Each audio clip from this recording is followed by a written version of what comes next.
वाले कल के सपने हमारी जिंदगी की बुनियाद होते हैं। ये सपने ही होते हैं जिनके पीछे भागकर इंसान अपना भविष्य बनाता है। जरूरी नहीं कि सबके सपने पूरे ही हो जाएं, मगर कोशिश करने का हक तो सबको मिलना चाहिए। नमस्कार, मैं सोनाली कुलकर्णी आप सभी का स्वागत करती हूँ क्राइम पेट्रोल सतर्क जस्टिस रीलोडेड में। हमारा आज का केस एक ऐसा ही केस है जिसमें कोशिश तो दूर, विक्टिम के सपनों की उड़ान को जमीन पर ही काट दिया गया था। एक बेहतरीन भविष्य को बीते हुए कल की याद बना दिया गया था।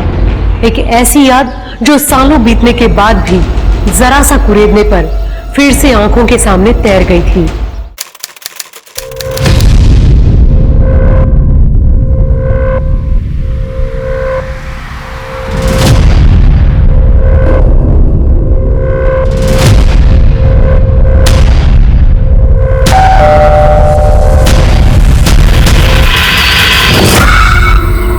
जनाब, अशरफ खान जी से मिलना है। जी मैं ही हूँ अशरफ खान, फरमाइए। अरे जनाब, जी मेरा नाम प्रशांत सिंह है और मैं न्यूज़ 13 चैनल के लिए काम करता हूँ। मेरा चैनल जो है एक डॉक्यूमेंट्री बना रहा है घाटी के पुराने केसेस पे। तो मुझे पता चला कि उनमें से किसी एक केस का इन्वेस्टिगेशन आप भी कर रहे थे। बस उसी के बारे में थोड़ा सा इंटरव्यू चाहिए था। कौन सा case? Udhampur 2015 IAS candidate murder case. देखिए मैं रिटायर हो चुका हूँ, तो इस केस के बारे में किसी भी केस के बारे में मुझे कोई बात नहीं करनी। तो सर कुछ तो बता दीजिए सर। मुझे वही बोला, मुझे कुछ नहीं बात करनी, पर आपको जो भी इंफॉर्मेशन निकालनी है डिपार्टमेंट से फाइल निकलवाइए। सर ठीक है, आप कुछ मत बताइए, लेकिन उस फैमिली के बारे में बता दीजिए। वो कहाँ है? क्योंकि पुराने एड्रेस पे वो मिली नहीं मुझे। क्या करेंगे आप उस फैमिली का? सर वो फर्स्ट हैंड डिटेल चाहिए थी। अगर आप बता दोगे तो फिर फैमिली से पूछना नहीं पड़ेगा। देखिए मैं नहीं जानता कि वो कहाँ रहते, आप जा सकते हैं। बाय द वे, क्या जानना है आपको? बस उतना बता दीजिए जो हुआ था उससे। सबा अब्दुल्ला नाम था उसका।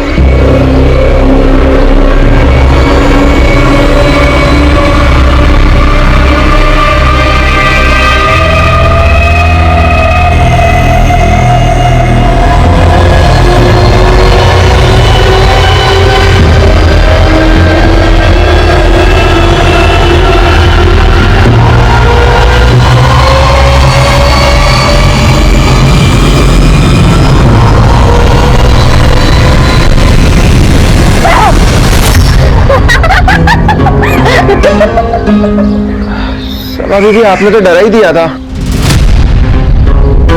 अहमद भाई डरा ही तो रहे थे, पर वैसा यहाँ क्यों सो रहे हैं? अंदर कोई था नहीं, बैठे बैठे नींद लग गई। अच्छा ठीक है, अब हम आ गए, अब जाकर अपने कमरे में सो जाइए। तो नहीं मैं ठीक हूँ यहाँ पे। अहमद भाई आपकी आंखों में नींद साफ नजर आ रही है, जाके सो जाइए। चलो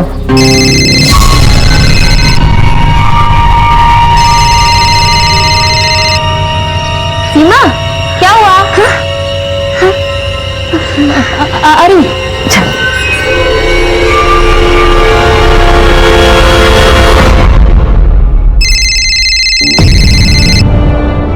क्या है? बार बार फोन क्यों कर रहे हो? कहाँ है तू? और मेरा फोन क्यों नहीं उठा रही तू? जहाँ भी हूँ ठीक हूँ, और फोन इसलिए नहीं उठा रही थी क्योंकि तुमसे बात नहीं करनी थी।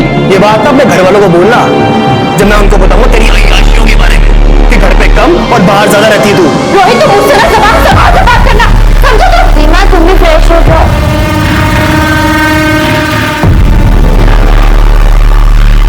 सीमा देखो, तुम फिक्र मत करो, सब ठीक हो जाएगा। ये तुम कह सकती हो सबा, क्योंकि तुम्हारे में क्लियर हो चुका है। मेरे तो इस बार भी रह गया, ऊपर से घर वाले रोहित से शादी करने के लिए मेरा जीना आराम किए हुए हैं। समझ में नहीं आ रहा कि मैं क्या करूं। तो तुम साफ साफ मना क्यों नहीं कर देते अपनी फैमिली को कि नहीं करनी रोहित से शादी?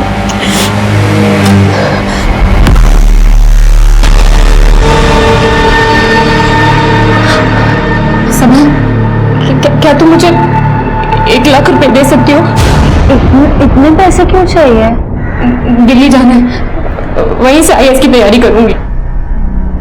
देख सीमा, अगर मेरे पास होते तो मैं जरूर दे देती, बट आर यू श्योर कि तुझे ये करना है? मतलब कि दिल्ली कोई पास की जगह नहीं है। मैंने सोच लिया सबा, मुझे मुझे इन सबसे दूर जाना है बस।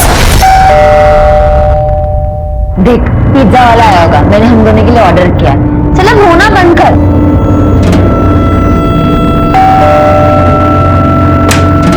मैम आपका पिज्जा थैंक यू। कितना हुआ? 480 रुपए। एक मिनट। Thank you.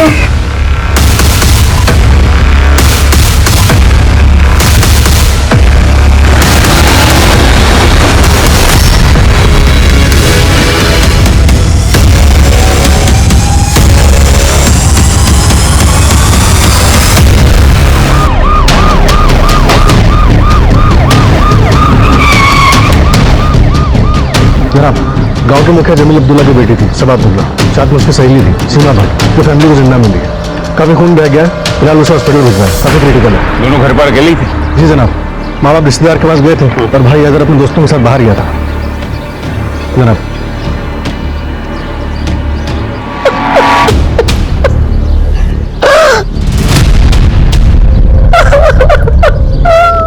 हमें जाना ही नहीं चाहिए था। आप चले जाते, हैदर चले जाता। मैं नहीं चाहती तो कुछ नहीं होता। हमारी सभा को कुछ नहीं होता। जनाब यहाँ पे सीमा बेहोश पड़ी हुई थी। और कुछ? एक नौकर है जनाब, घर के आउट हाउस में रहता है। उससे कुछ पता चला? नहीं जनाब, कहता है कि गहरी नींद में सोया हुआ था, उसने कुछ नहीं सुना। तो फिर ये डेड बॉडी सबसे पहले किसने देखी? माँ बाप आ गए थे 5 बजे, पुलिस को मॉर्निंग इन्फॉर्म किया।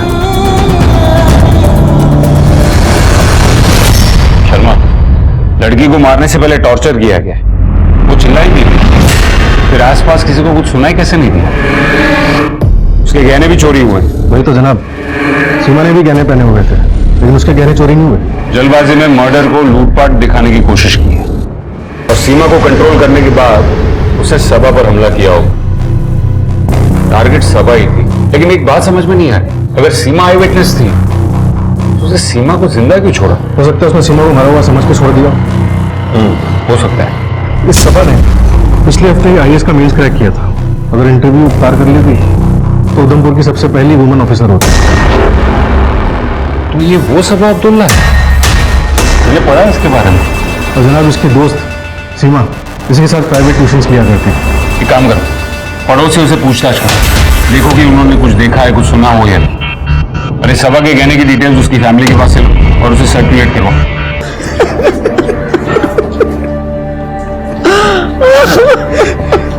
मैंने किसी से कोई गलत बात नहीं की, किसी का कुछ गलत नहीं किया। जाने हमारा कौन दुश्मन था, मेरे बच्चे की जान। जनाब, अभी थोड़ा सा वक्त दे दीजिए, अभी हमारी हालत नहीं है आपके सवालों के जवाब देने की।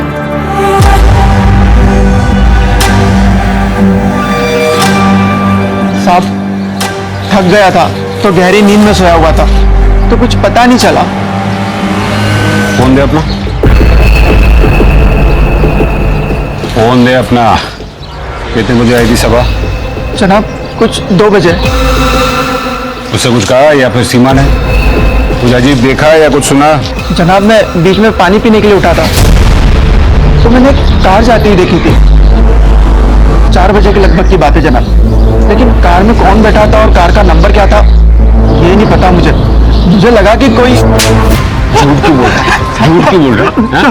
गहरी नींद में था, थक गया था, इसलिए कुछ सुनाई नहीं दिया। ऑनलाइन था तू और तूने लोगों को फोन किया है 2 से 4 के बीच में। वो शबनम को कॉल किया था मैंने। झूठ बोला है? कौन है शबनम? कौन है?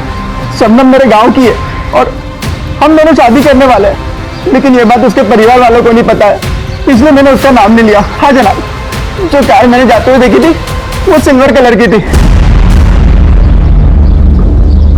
जनाब, पड़ोसियों से पूछताछ करने की कोशिश की, लेकिन कोई इन्फॉर्मेशन नहीं मिली। जनाब, ये देखिए सीमा के फोन से क्या मिला है। रोहित शर्मा, ये रोहित के नंबर से सीमा को 6 बार कॉल आए और ये एक कॉल को छोड़कर सीमा ने किसी भी कॉल को आंसर नहीं किया। और जनाब मैंने रोहित को कॉल करने की कोशिश की लेकिन वो फोन नहीं उठा रहा है। शर्मा, ये रोहित के बारे में पता करो। और ये घर का नौकर अहमद, उसने कहा कि उसने एक सिल्वर गाड़ी को यहाँ से तेजी से जाते हुए देखा। आसपास पूछताछ करो, किसी ने शायद उस गाड़ी को देखा हो। जनाब वही तो दिक्कत है, हमारी शक्लें देखते ही पड़ोसी अपने घरों में घुस जाते हैं। पड़ोसियों ने ऐसा क्या देखा था कि वो पुलिस वालों से भाग रहे थे? पड़ोसियों ने अगर कुछ देखा भी नहीं होता तब भी वो पुलिस से भागते। क्यों? कश्मीर है ये जनाब, यहाँ ऐसे ही होता है। सर सबा के बारे में कुछ बताइए, क्या बैकग्राउंड था, क्या थी इसकी जिंदगी, कौन थी सबा? कश्मीर की लड़कियों के लिए एक उम्मीद थी सबा। मिस सबा अब्दुल्ला, आपके सामने एक मामला आता है जिसमें एक 16-17 साल की लड़की अपने घर से भागकर अपने प्रेमी से शादी कर लेती है और लड़की की फैमिली लड़की के किडनैपिंग का केस दर्ज करती है। तो आप एज एन आईएएस ऑफिसर क्या करोगे? सर एज एन आईएएस मैं प्रायोरिटी पर लड़की की रिटर्न इंश्योर करूंगी फैमिली के पास। लेकिन लड़की ने तो अपनी मर्जी से खुद भागकर शादी की है। सर लड़की नाबालिग है और भारतीय कानून के हिसाब से नाबालिग की शादी लीगल नहीं होती। Very good Saba, keep it up. आप as an IAS Indian law follow करोगे, ना कि अपने इमोशंस को। Got it? सर वो बुक्स जो आपने बताई थी मैंने वो सारी पढ़ ली है आगे की प्रिपरेशन के लिए। अभी इतना स्ट्रेस क्यों ले रही हो? अभी तुम्हारा फर्स्ट अटेम्प्ट है। सर वो फर्स्ट अटेम्प्ट में ही क्लियर करना है। तुम बिना मतलब का स्ट्रेस लेकर अपने दिमाग का प्रेशर बढ़ा रही हो। अभी जो पढ़ा है उसे ही याद करो और कल मिलते हैं, ठीक है? Yes sir. टेंशन क्यों ले रही है? चल चाय पीकर आते हैं। नहीं यार सीमा, मुझे भी घर जाना है, पढ़ाई करनी है। और कितना पढ़ेगी? सर हमेशा बोलते रहते हैं उधमपुर की पहली आईएएस लेडी तो ही बनेगी। वैसे भी एक बार तो आईएएस बन गई तो हम गरीबों को कहाँ पूछने वाली है। चल अब नौटंकी बंद कर, चलते हैं चाय पीने। पर हाँ, चाय के पैसे तू ही देगी, मैं नहीं दूंगी। ठीक है, चल जल्दी। सब अब तक घर नहीं आई है, मुझे तो बहुत फिक्र हो रही है। जरा सब्र करो, बस आती ही होगी। कहाँ रह गई थी तू? 3 बजने को है। अरे दिन के 3 बज रहे हैं, रात के नहीं। क्यों परेशान होती हो? आप तो ना चुप ही रहिए। घाटी में हालात इतने खराब हैं और आपको तो कुछ पड़ी ही नहीं है। फिक्र ही करनी है तो अपने साहबजादे की करो। ये चल दी है हमारा गर्दी करने। ये सही है, वो लेट सबा आई है और ताने आप मुझे मार लो। तो सीखो अपनी बहन से कुछ। ढंग का काम काज करोगे तो कोई ताने क्यों मारेगा? अब्बू रहने दीजिए ना, आप भी क्या शुरू हो गए? भला बनने की जरूरत नहीं है तुमको। थोड़ा सा भी लेट हो जाती हो तो अम्मी आसमान सर पे उठा लेती। और वैसे अगर थोड़े दिन कोचिंग नहीं जाओगी तो क्या बिगड़ जाएगा? कोचिंग क्यों नहीं जाएगी? वो घर बैठे रहेगी तुम्हारे घर। अरे ठीक ही तो कह रहा है वो, घाटी में हालात थोड़े ठीक हो जाए। सब ठीक ही है। इतनी फिक्र हो रही है तो भेजो अपने बेटे को। सबा के साथ कल रोज लाएगा ले जाएगा। अरे मैं क्यों करूंगा? पूछ नहीं रहा हूं बेटा, बता रहा हूं। सबा कल से तुम्हारे साथ जाएगा। अरे अब्बू,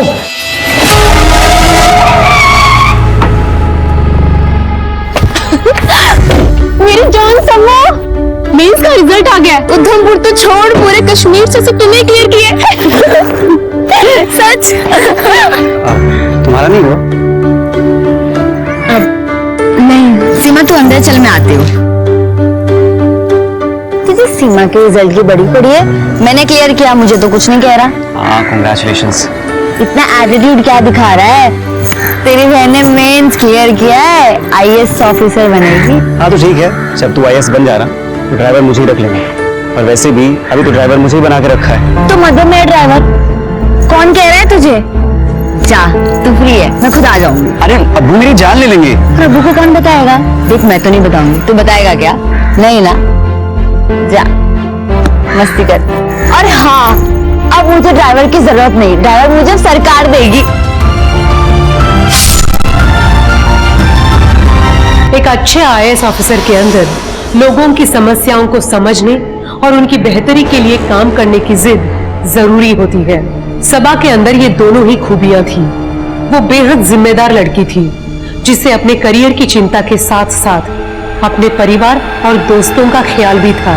अगर वो आईएएस बनती तो बहुत ही अच्छी ऑफिसर बनती जिससे जनता के दर्द का एहसास होता। मगर उसकी प्रतिभा, उसके उज्जवल भविष्य की सारी उम्मीदें उसके मर्डर के साथ ही मिट्टी में मिला दी गई थी और अब पुलिस बस इतना ही कर सकती थी। कि सबा के कातिलों को पकड़कर उसे इंसाफ दिलाना। जनाब, मैं मकान मालिक हूँ सीमा का। रोहित उसका मंगेतर है। कहाँ मिलेगा ये रोहित?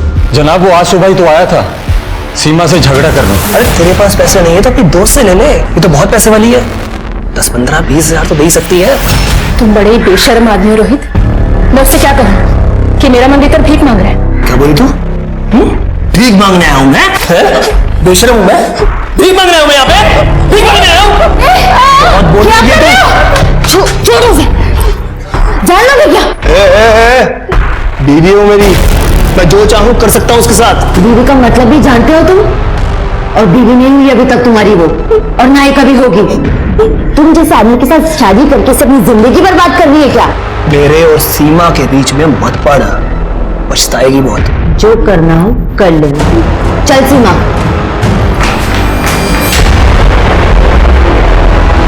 लोकल गाड़ी और मंगेतर, एड्रेस तो होगा ना आपके पास?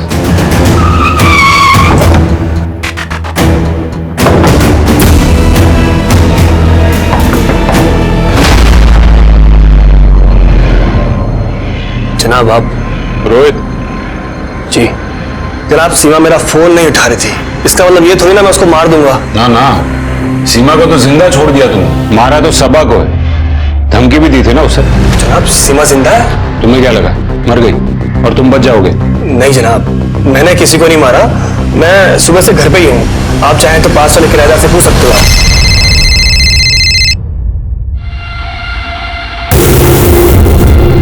तुमने तो कहा था पैसे नहीं है तुम्हारे पास, तो फिर ये शराब पीने के पैसे कहां से आए? और ये तो महंगी वाली लग रही है। अरेंज किया मैंने। जनाब शराब के लिए कोई किसी का खून थोड़ी ना कर देगा। जनाब, हमें पुलिस स्टेशन चलना पड़ेगा। इस गाड़ी को अहमद ने घर से उस दिन जाते हुए देखा था, हमें उसके बारे में एक लीड मिली है। जनाब, मेरा उधमपुर हाईवे पर एक ढाबा है। आज शाम को तकरीबन 5 बजे के आसपास एक एक्सीडेंट हुआ था साहब। कार बहुत तेज रफ्तार से थी, लेकिन सर मैंने उस गाड़ी का नंबर ले लिया था। उसका नंबर है JK10W5590 सर। यहाँ जब पुलिस ने इस गाड़ी के ओनर अकरम से कांटेक्ट किया तो पता चला कि ये अकरम सबा का पड़ोसी है, जो कुछ दिनों से दिल्ली में अपनी फैमिली के साथ है। इसकी ये गाड़ी आज सुबह तक इसके घर के सामने खड़ी है। मर्डर करने के बाद उसने सबा के पड़ोसी के घर से गाड़ी चुराई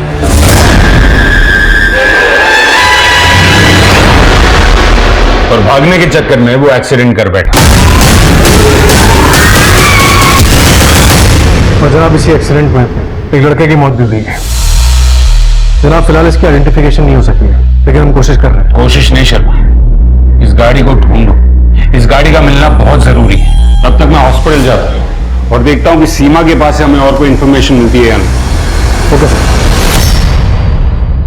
सीमा, मैं इंस्पेक्टर अशरफ का तुम्हारा और सबा का केस मैं ही हैंडल कर रहा हूँ। मुझे बताओ कि तुम्हें कुछ याद है कि कौन आया था घर पर, किसने तुम दोनों को मारने की कोशिश की? नहीं, उसने दरवाजा खोलते ही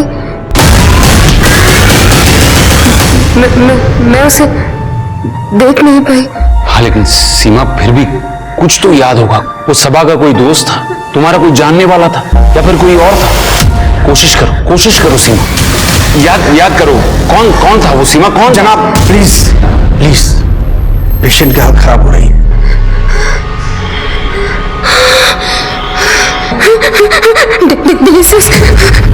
वो लड़का, डिलीशियस पिज्जा वाला लड़का, उसने सबा से झगड़ा किया जॉब को लेकर। सर, मैं क्यों कस्टमर से झगड़ा करूंगा?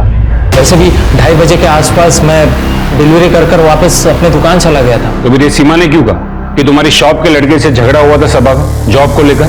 जॉब को लेकर? हाँ सर, पक्का तो नहीं कह सकता, लेकिन आमिर हो सकता है सर। हम दोनों साथ में ही डिलीवरी बॉय का काम करते हैं सर। ये आमिर का एड्रेस है? हाँ शर्मा, मैंने एक एड्रेस भेजा है। आमिर नाम का लड़का रहता है वहां पर। सो उठाकर थाने लेकर आओ। तो अभी सूत्रों से पता चला है कि सबा अब्दुल्ला को यूपीएससी मेंस क्लियर करने के बाद ही आतंकियों ने भारतीय प्रशासनिक सेवा में न जाने की धमकी दी थी, पर सबा अपनी जिद पर अड़ी रही और आज उसकी हत्या उसी के घर में घुसकर की गई। आखिर कब तक घाटी के युवा अपने ही सपनों की कीमत अपनी जान देके चुकाते रहेंगे?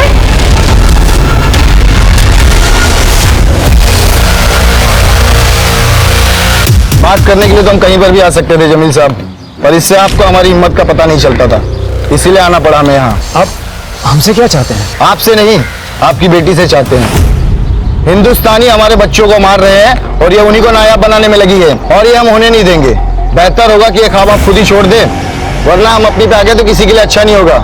जमील मियाँ समझाइए, वरना दूसरी मुलाकात ऐसी नहीं होगी। मैंने कितनी बार मना किया इनको भी और सबा को भी, पर ये दोनों मेरी बात नहीं माने। और देखिए, दहशतगर्दों ने अपने तरीके से आखिर रोक ही लिया सबा को।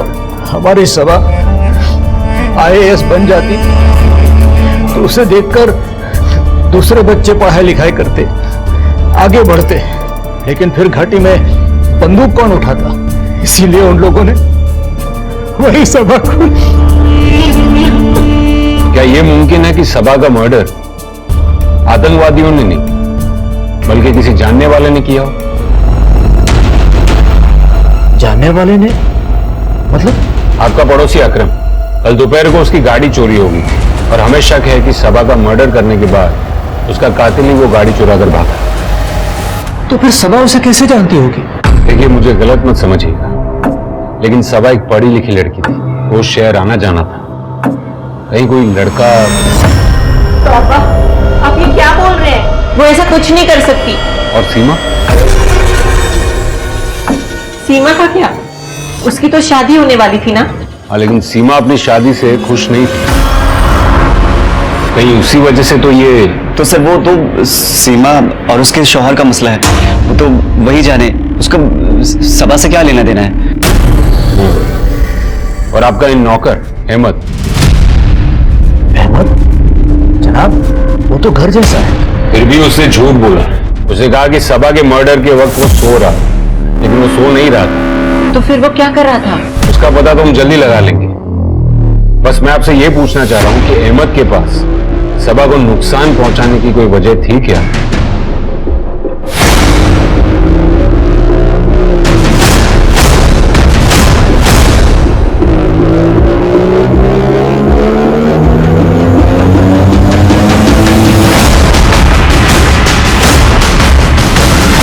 उस लड़की सबा ने झूठा ब्लेम डाला था मुझ पर। ये क्या कर रहे हो? सॉरी मैडम, गलती से टच हो गया। तुम जैसे लोगों को ना मैं अच्छे से जानती हूँ। कब से घूरे जा रहे हो? कुछ बोलने तो ज्यादा फायदा उठा रहे हो। अपनी औकात मत भूलो। औकात की बात मत कर, मैं दुकान का नौकर हूँ, तुम्हारा नहीं हूँ नौकर जो तुम्हारी बात सुनूंगा। दुकान के नौकर हो ना, तो दुकान वालों की सुनना जब तुम्हारी कंप्लेन करोगे तब तुम्हें समझ में आएगा। हाँ कर देना, अरे धमकी ना किसी और को देना। उसके बाद मैं गुस्से में वहां से निकल गया, तो मुझे लगा कि क्या ही करेगी वो, लेकिन उसने मेरे खिलाफ कंप्लेन कर दी कि मैंने उसके साथ छेड़छाड़ की है। और फिर तुम्हें नौकरी से निकाल दिया गया और तुम गुस्से में सबा के घर गए और उसे मार डाला। कौन बोला आपको मैं उसके घर पे गया? किसी ने देखा था तुमको वहां पर? जिसने भी देखा झूठ बोल रहा है वो। मैं तो पूरे दिन मेरे घर पे था। तो झूठ बोलकर तुम्हें क्यों फंसाना चाहेगा? मुझे क्या पता, होगा उसका कोई मतलब। हो सकता है उसने मारा हो उसको और खुद बच के मुझे फंसाना चाह रहा हो।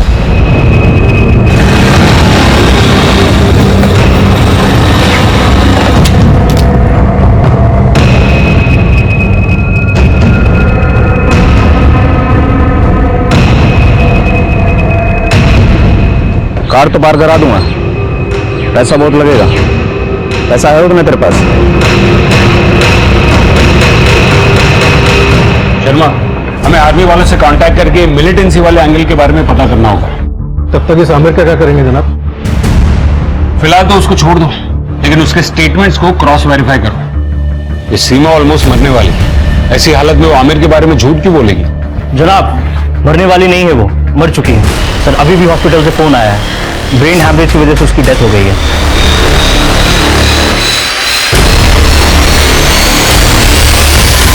सर, सीमा के मरने के बाद तो आपकी इन्वेस्टिगेशन डिरेल हो गई होगी ना? सीमा अगर सबा के साथ ही मर जाती, इन्वेस्टिगेशन हम तब भी करते। नहीं सर, कुछ तो फर्क पड़ा होगा ना, आपकी आई विटनेस ही हो। मिस्टर प्रशांत, इन्वेस्टिगेशन का जो था वो तो था ही। सबा के साथ सीमा भी IAS की तैयारी कर रही थी, एक ही दिन में दो आईएएस एस्पिरेंट्स के मर्डर ने खलबली मचा दी थी।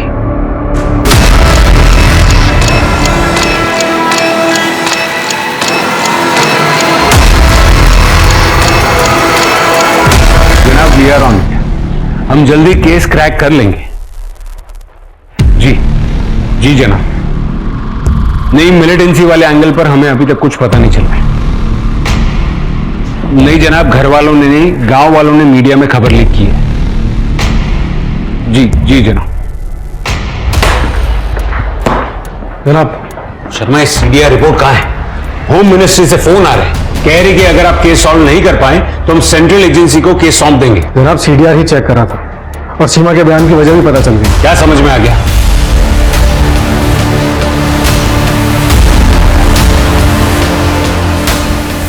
कहां है? तीन थाने में बिठा के रखा जनाब। साहब, मेरा बेटा मनीष कल दोपहर 12 बजे घर से निकला है, अभी तक वापस नहीं आया है। उसका फोन भी बंद है। अपने रिश्तेदारों या उसके दोस्तों से पता करिए, हो सकता है वो अपने किसी दोस्त के यहाँ रुक गया हो। नहीं साहब, सबसे पूछा, कुछ पता नहीं चला साहब। अब ढूंढिए उसे साहब, जरूर कुछ गड़बड़ हुई है। मेरा बेटा मनीष कल से वापस घर नहीं आया है। आप रिपोर्ट लिखवा दीजिए, हम आपके बेटे को ढूंढने की कोशिश करते हैं। आपके पास उसकी तस्वीर है? सर, यहाँ तो नहीं है, लेकिन घर पर है। घर जाकर उसकी तस्वीर लेकर आइए और फिक्र न करें, हम आपके बेटे को ढूंढने की पूरी कोशिश करेंगे। झूठ क्यों बोला? कल तो पूरे दिन घर पे था ना, जबकि 3 बजे तेरे सेलफोन की लोकेशन सबा के घर पे थी। जनाब, मैं सब कुछ बताता हूँ जनाब। सीमा से झगड़े के बाद मैं वापस उसके घर चला गया था, लेकिन वो वहां नहीं थी। मैंने उसको कॉल किया पर फोन पे मुझे सबा की आवाज सुनाई दी। मुझे गुस्सा आया, मैं वहीं चला गया। नहीं आएगी वो, सीमा अब सीधा दिल्ली जाएगी। तो दिल्ली वाली बात तुमने इसके दिमाग में डाली है? सीमा, मैं बोल रहा हूँ घर चलो, चलो यार। नहीं आएगी सीमा, और अगर तुमने जबरदस्ती की ना, मैं भी पुलिस को फोन करूँ। सबा, रोहित, मैं हाथ जोड़ रही हूँ, तमाशा मत बनाओ, प्लीज जाओ, प्लीज। तुम कब तक छुपोगी सबा के पीछे? आना तुम्हें मेरे पास ही है, समझी? देखता हूं मैं। और जनाब, सबा से ही मेरा झगड़ा हुआ था। अगर मैं आपको पूरी बात बता देता तो आप मुझे उसी दिन पकड़ लेते, इसलिए मैंने आपको पूरी बात नहीं बताई। मैं कसम खा के कहता हूं, जब मैं वहां से निकला तब तक सब कुछ ठीक था सर।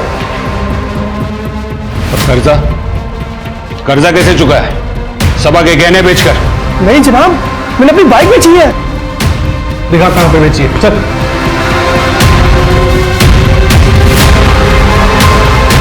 जनाब, रोहित ने बाइक बेची थी, खरीदने वाले ने कंफर्म किया, और आर्मी कमांड से जो मिलिटेंट्स की लिस्ट आई थी उन्हें भी क्रॉस चेक कर रहे हैं, कल उनकी लोकेशन क्या थी। और जनाब, ये देखिए, ठीक है, ये आमिर की हिस्ट्री शीट है, मकरपुरा थाने का हिस्ट्री शीट है। चेन स्नैचिंग, चोरी और ऐसे कई सारे मामले उसके ऊपर दर्ज हैं। और जनाब, 2 कार चोरी के भी केसेस। जनाब, इसके सर्कल में पूछताछ की तो पता चला कि आमिर थोड़ा मेंटली डिस्टर्ब है, और कल दोपहर को ही अपने घर पे नहीं, सबा के घर के पास जुआ खेल रहा था, जिसमें 10,000 रुपये भी हार गया। कहीं इसने खुन्नस में आके सबा को। जनाब, ये देखिए, आज सुबह जो आदमी अपने बेटे की मिसिंग कंप्लेंट लेके आया था, वो उसके लड़के की फोटो है। और जनाब, ये देखिए, तो वही लड़का है जिसका कल एक्सीडेंट हुआ था। इसके फादर का लगातार कॉल आ रहा है। क्या बोलूं उन्हें? तुम खुद उनके घर जाओ और उनको लेकर हॉस्पिटल पहुंच, मैं उनसे वही बात करनी। तुम्हें उन्हें कुछ बताने की जरूरत नहीं।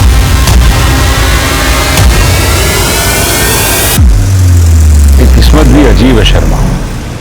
मनीष की मौत सिर्फ इसीलिए हुई क्योंकि वो गलत वक्त पर गलत जगह से रोड क्रॉस कर रहा था। अब उसके वालिद को क्या कहेंगे कि मनीष की किस्मत खराब थी।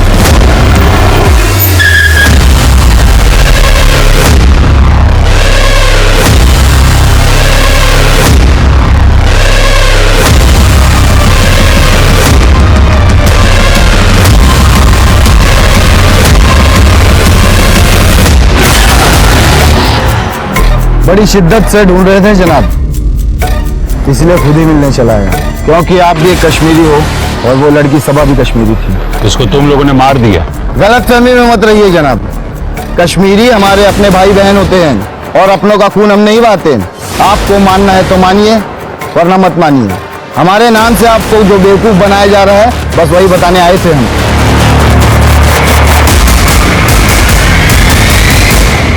जनाब, फोन बंद है, लगता भाग गया। दरवाजा खोलो।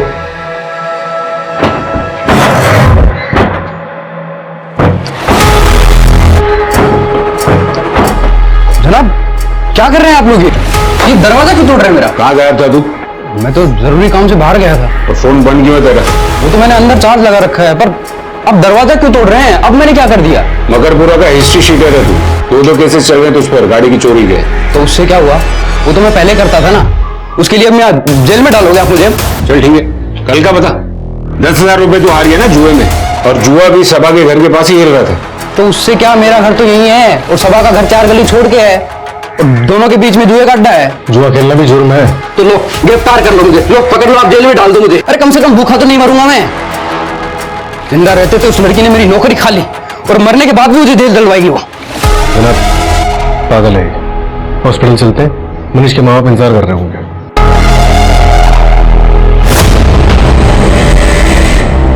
पुलिस वाले आए थे मेरे घर पर। सब हमें यहाँ क्यों बुलाया गया है? हमारा बेटा मनीष ठीक तो है ना?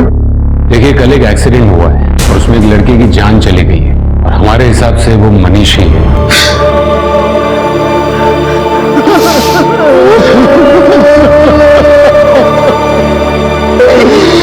हमारा इकलौता बेटा था साहब, और जिसने एक्सीडेंट किया क्या वो पकड़ा गया साहब? देखिए उसे पकड़ने के लिए आपका मनीष की पहचान करना बहुत जरूरी है।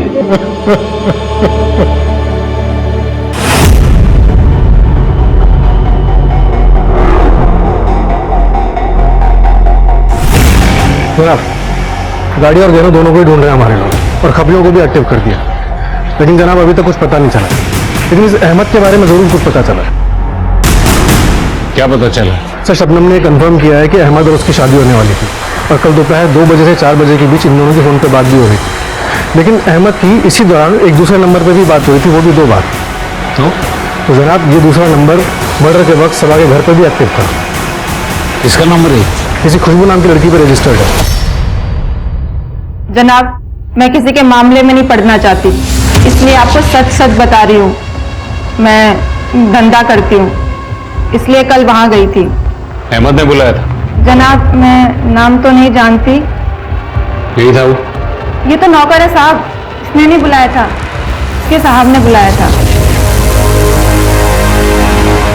कौन साहब?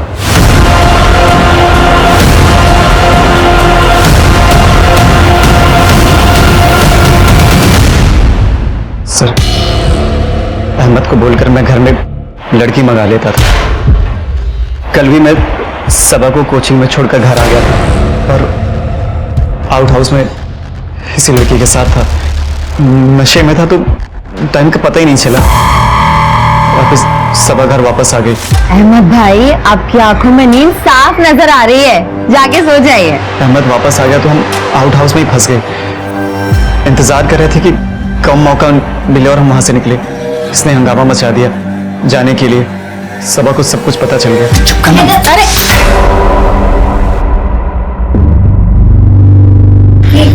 क्या हो रहा है? ये कौन है? ये इन दोनों से पूछो और मुझे जाने दो, मेरे कस्टमर इंतजार कर रहे हैं। हटो मैडम। सर सबा मैं नहीं, ये अहमद लड़की लेकर आया था। इसको मैं रंगे हाथ पकड़ने के लिए आया था। लड़की आपने मंगवाई, पर आप मुझे फंसा रहे हो। चुप कर, मत समझा तू। शराब दारू तक तो ठीक था, मगर ये शिट। आने दो अम्मी अब्बू को, उनको भी तो पता चले उनका ये चिराग कैसे कैसे गुल खिला रहा है। आज तुम्हारी शामत है। और सबा तुम्हारे अब्बू और अम्मी को तुम्हारी असलियत ना बता दे, इसलिए तुमने उसे मार डाला। नहीं सर, अब्बू तो मुझे जान से मार देते, बस इसलिए श्रीनगर जा रहा था। फिर सबा की खबर मिली तो वापस लौट आया। बराबर है, सबा तो मर ही चुकी थी ना, तो क्या ही कुछ बताती। और वैसे भी तुम्हारे मन में उसके लिए नफरत तो थी, तुमने एक ही तीर से 2 निशाने लगा दिए। सर मैं सच कह रहा हूं, सबा मेरी बहन थी, पर मैं भला उसका खून कैसे कर सकता हूं? आप चाहें तो अहमद से पूछ लीजिए। इससे पूछो जो खुद तुमसे मिला हुआ है। सर प्लीज, मैं सच कह रहा हूं, मैंने उसका खून नहीं किया है। आखिर वो मेरी बहन थी। सर सबा का भाई हैदर, वो अपनी ही बहन का मर्डर कर सकता है? 35 साल की नौकरी में बस यही एक बात सबसे ज्यादा समझ में आई है कि दूसरों से ज्यादा अपने ही पीठ में छुरा घोंपते हैं। तो आपके हिसाब से हैदर ने पीठ में छुरा घोंपा था? सलाम साहब, आज रात एक कार को बॉर्डर पास कराने की तैयारी चल रही है, नाले के पास जंगल वाले रास्ते से। ये वही कार है जिसे आप ढूंढ रहे हैं। खबर पक्की है? हाँ जनाब, एक बंदे के और कार के फर्जी डॉक्यूमेंट भी बना लिए गए हैं बॉर्डर के उस पार इस्तेमाल करने के लिए।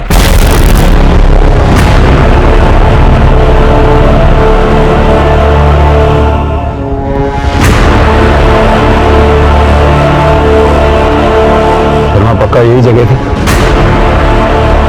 हाँ सर, खबर तो यही थी।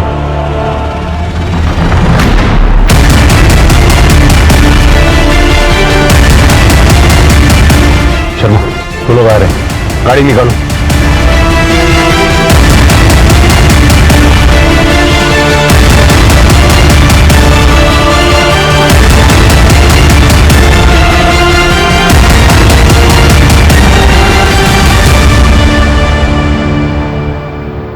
खूबसूरत थी, छू लिया मैंने। ये क्या कर रहे हो? मगर छुआ ही तो था, कोई रेप थोड़ी किया था उसका। अरे मैं तो अपनी पुरानी जिंदगी को भूलकर मैं जब से नौकरी कर रहा था, नहीं वो नौकरी भी खा ली। मैंने उसको बोला, उसके हाथ जोड़े कि अपनी कंप्लेन वापस ले ले, वो नहीं मानी। मुझे पैसों की बहुत जरूरत थी, जुए में कमाने का सोचा तो वहां भी 10,000 हार गया मैं। मेरा तो माथा ही खराब हो गया। और फिर उसके बाद मुझे जो करना था वो मैंने किया।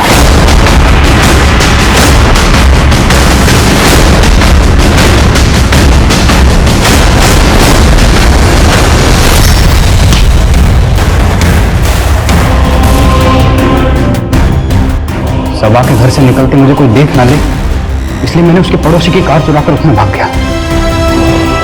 रोड पे आया तो मैं स्पीड में था बहुत, तो वो लड़का मेरी कार के सामने आ गया। उसका अफसोस है मुझे मरने का, लेकिन वो सबा, उसके मरने की बहुत खुशी है मुझे। उसके मरने की मुझे बहुत खुशी है। आमिर ने उसकी सनक में सबा और सीमा दोनों लड़कियों का ब्राइट फ्यूचर बर्बाद कर दिया। सर, यहाँ आने से पहले मैंने काफी कुछ रिसर्च किया था आपके बारे में, बस वही क्रॉस वेरीफाई करना था। आपने तो कहा था कि आप मुझसे बातचीत करना है, फिर ये रिसर्च? सर, अब होमवर्क तो करना ही पड़ता है ना। सर, मनीष का एक्सीडेंट जिस कार से हुआ था, उस ढाबे वाले ने आपको कार का कलर क्या बताया था? सिल्वर गाड़ी थी। नहीं, जब मैं उसके पास गया तो उसने मुझे व्हाइट कलर बताया था।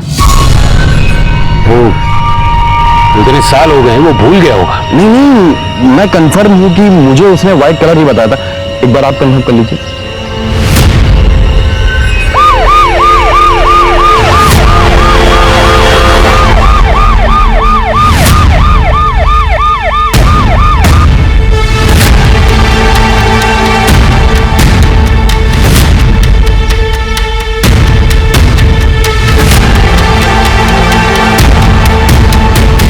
जुनैद, सर को बताओ, जिस कार से एक्सीडेंट हुआ था उसका कलर क्या था? अरे साहब, इन साहब को तो मैंने पहले ही बताया था कि व्हाइट कलर की कार ने एक्सीडेंट किया है।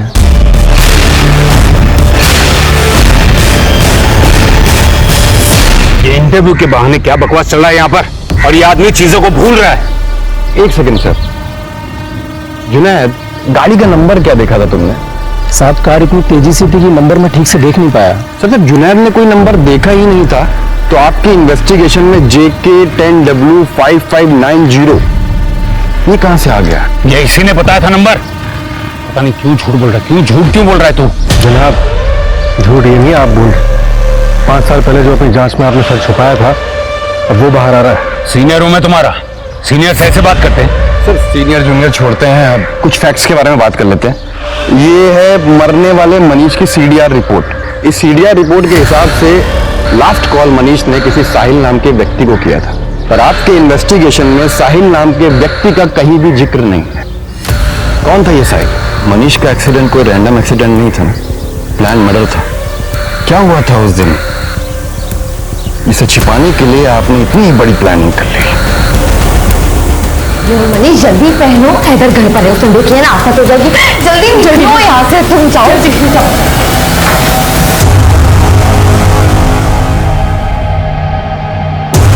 तो दोस्त होकर तुझे मेरी बहन में तलाशी करने के लिए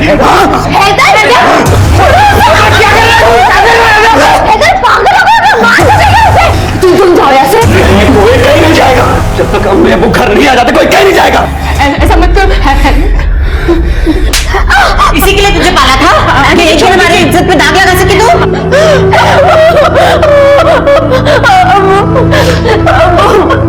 मैं और मनीष एक दूसरे से प्यार करते और शादी करना चाहते। अब कम से कम आप तो समझिए। मुझे कितना नाज था तुम पे, आज तुमने मेरा सर शर्म से झुका दिया। अबू ऐसा मत कहिए अबू। इज्जत से बढ़कर और कुछ नहीं, ना बेटा ना बेटी।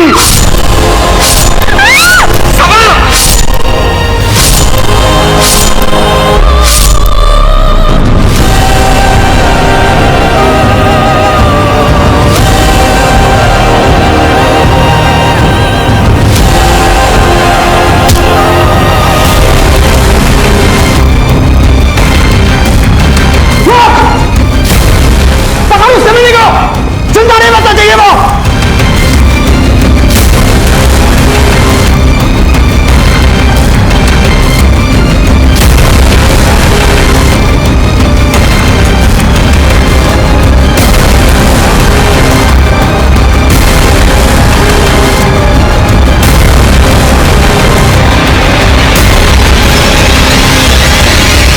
हेलो साहिल, तेरी मदद चाहिए थी, अर्जेंट है।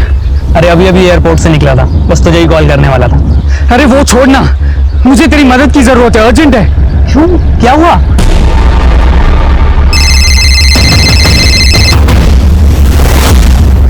हाँ साहिल, भाई सब ठीक है ना? क्यों, क्या हुआ? मनीष का कॉल आया तो बहुत परेशान लग रहा था, तो उधमपुर वाले हाईवे पे मिलने के लिए बुलाया है। क्या हुआ है? अरे कुछ नहीं, बस वो एक लड़के से उसकी लड़ाई हो गई थी तो उसे चोट ज्यादा आ गई है। क्यों, तू कहाँ है? वो एयरपोर्ट वाले रास्ते पे चौराहा है ना, वहाँ मिलते हैं, तो दोनों साथ चलते हैं।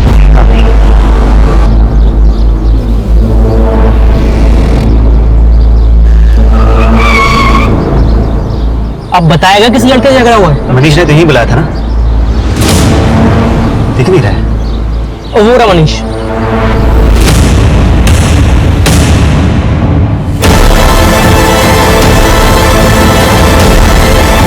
हैदर क्या? हैदर यार, पुलिस पकड़ लेगी यार, मुझे जेल नहीं जाना है। अरे बच्चों से में बंद कर यार। देख, अगर तू चाहेगा ना तो हमें कुछ नहीं है। अरे तू नहीं समझ रहा है यार, मेरी बात को समझ।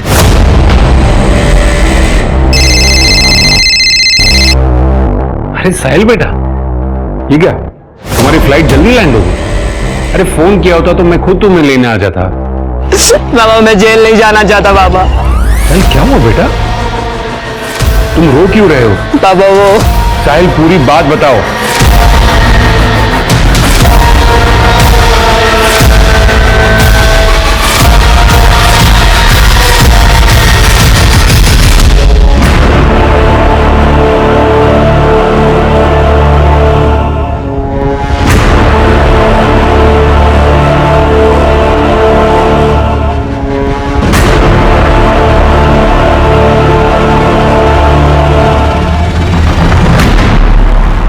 अपने बेटे को बचाने के लिए आपने एक ब्रूटल ऑनर किलिंग के केस को कुछ और ही रंग दे दिया। सभा के बारे में नहीं सोचा, सीमा के बारे में नहीं, और आमिर, उसके सनकी स्वभाव का फायदा उठाकर आपने उसे जेल में भिजवा दिया। और अभी कुछ ही दिन पहले उसने जेल में सुसाइड नोट लिखा और अपने आप को मार लिया। मैं जानता हूं कि मुझसे गुनाह हुआ है, लेकिन मैं अपने साहिल को जेल नहीं जाने दे सकता था, वो भी तब जब उसकी कोई गलती थी नहीं। लेकिन कानून अपना काम करता है, भले देर से सही। जानते हैं आप अपने बेटे को बेगुनाह भी साबित कर सकते थे, लेकिन आपने दूसरा रास्ता अपनाया।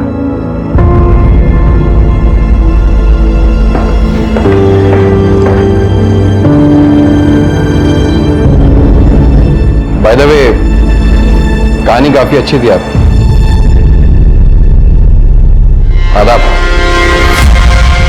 अगर पीआई अशरफ खान ने अपनी इन्वेस्टिगेशन ईमानदारी से की होती तो उनका बेटा साहिल कम से कम सजा में कोर्ट से छूट जाता और गुनहगारों को भी उनके किए की सजा मिल जाती। मगर पीआई अशरफ खान ने अपनी भावनाओं में बहकर इस केस को एक जीता जागता उदाहरण बना दिया इस बात का कि कैसे कुछ पावरफुल लोग अपनी पहुंच, अपनी ताकत से सच को तोड़ मरोड़ अपने फायदे के लिए इस्तेमाल करते हैं। सालों पुराने इस हत्याकांड की दोबारा तफ्तीश हुई। अपनी मुश्किलें थीं, मगर इन मुश्किलों का हल भी पुलिस टीम और जर्नलिस्ट प्रशांत ने अलग तरीके से ही निकाला, जिसने 5 साल बाद ही सही मगर गुनहगारों को उनके किए की सजा दिलवाई। अब मैं सोनाली कुलकर्णी आपसे विदा लेती हूँ। फिर होगी आपसे मुलाकात क्राइम पेट्रोल सतर्क जस्टिस रिलोडेड में एक ऐसे ही चौंका देने वाले केस के साथ। तब तक अपना और अपने परिवार का ख्याल रखिए। आप जानते हैं हम सब एक मुश्किल दौर से गुजर रहे हैं। कृपया मास्क पहने, सैनिटाइजर का इस्तेमाल करें और उचित दूरी बनाए रखें। देखते रहिए क्राइम पेट्रोल सतर्क। जय Hind. Happy birthday to you.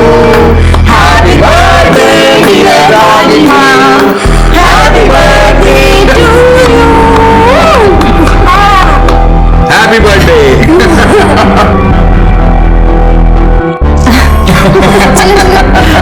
एक सेल्फी लेते प्लीज बुआ। यस स्माइल तो करो आप मेरे दूसरे से सैड सैड रहते मामा। चलो excuse me hello. I just love this family get together. बस निखिल की कमी है। अगले साल दादा पढ़ाई पूरी करके सिंगापुर से आ जाएंगे, उसके बाद हमारे सारे गेट टुगेदर परफेक्ट होंगे। सब चेहरा काटते हैं।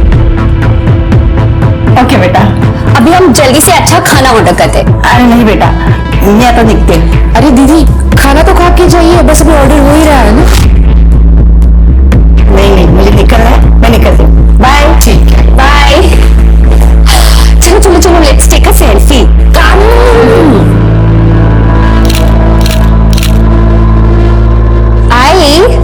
मैंने राइस नूडल्स और मोमोज ऑर्डर किए। मोमोज और कर दो। हाँ कर दे, बढ़ा दे। बाबा हम आप कहाँ जा रहे हो? कहाँ मतलब मुंबई जा रहा हूँ। पर काम है, मीटिंग्स है। बाबा एक मिनट रहने दे दिशा, मीटिंग्स मुझसे ज्यादा इंपॉर्टेंट है ना।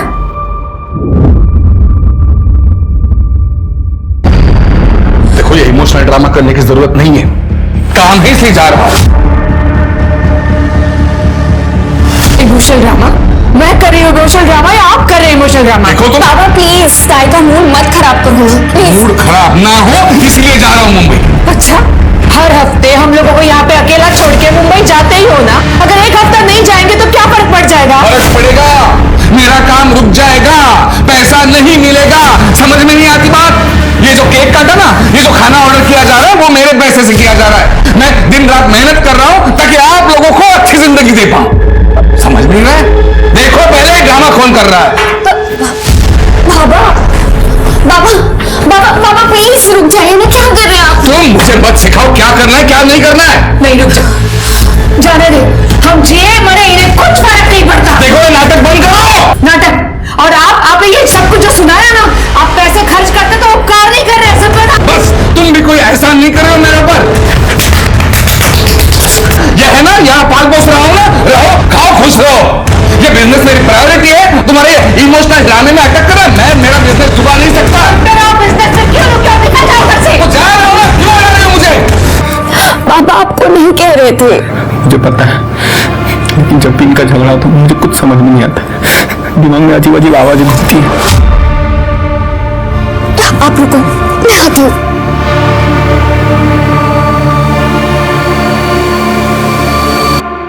दादा ये चॉकलेट खाओ, आपका दर्द कम हो जाएगा। ये लो खाओ। देखो अभी मैं ना आपकी दवाई लगाऊंगी, सब ठीक हो जाएगा।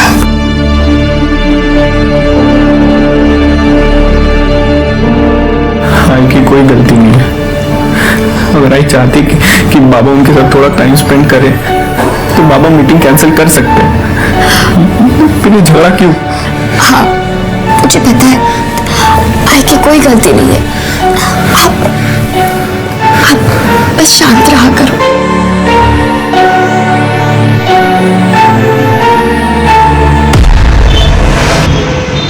यार यामिनी, मैं बहुत परेशान हो गई हूँ। मतलब पापा क्यों नहीं समझते कि वो दादा के साथ क्या कर रहे हैं? त्रिशा, परेशान मत हो, सब ठीक हो जाएगा। मुझे घर के माहौल से घुटन होने लगी है, पता है? त्रिशा त्रिशा त्रिशा, सी ऐसी सिचुएशंस ना लाइफ में आती है और जाती है। ऐसे परेशान नहीं होते यार। और ये ना, ये रोना धोना बंद, ओके? अब अच्छे से स्माइल दो। Yes yes yes, like a good girl. Yamini, thank you so much. अगर तू नहीं होती ना तो पता नहीं मेरा क्या होता। वही होता जो मंजूर खुदा होता।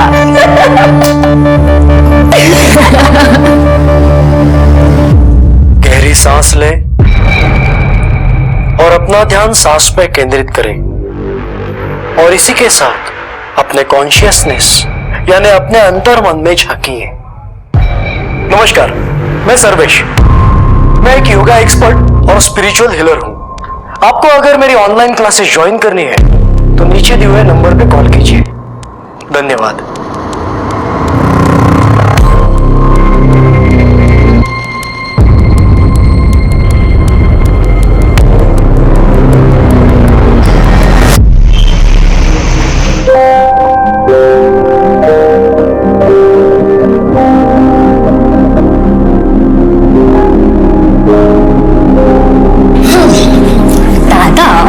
मुझे क्या लगता है, आप मेरी नहीं, मैं आपकी रक्षा करती हूँ। हाँ, तो मैं तुझे राखी बांध दूँ? और क्या?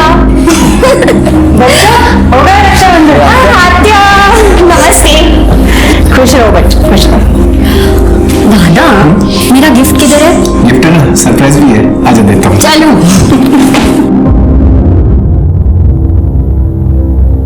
बहू कुछ है? मुंबई आएंगे थोड़ी देर में। रागिनी, भाऊ तो काम के लिए ही जाता है ना मुंबई, उसमें मुंह से जाने वाली क्या बात है? भाई है ना आपके, आप तो उन्हीं की साइड लेंगी, मगर मैं भी बीवी हूँ उनकी। और एक बीवी बहुत अच्छी तरीके से जानती है जब उसके पति का ट्रैक गलत हो जाता है। और आप भूल रही है, औरतों को सिक्स सेंस भी होता है। सिक्स सेंस नहीं, उसे स्टुपिडिटी कहते हैं।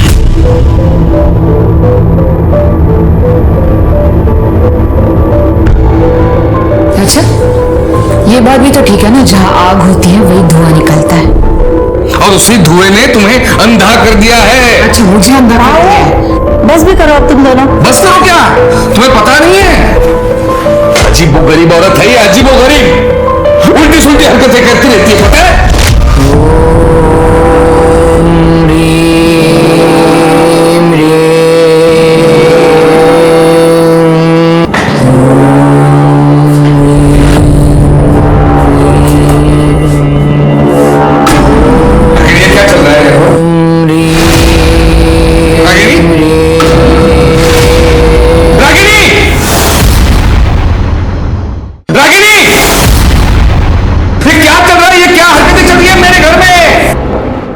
क्या कर दिया आपने? हाँ, मेरी साधना को भंग कर दिया आपने।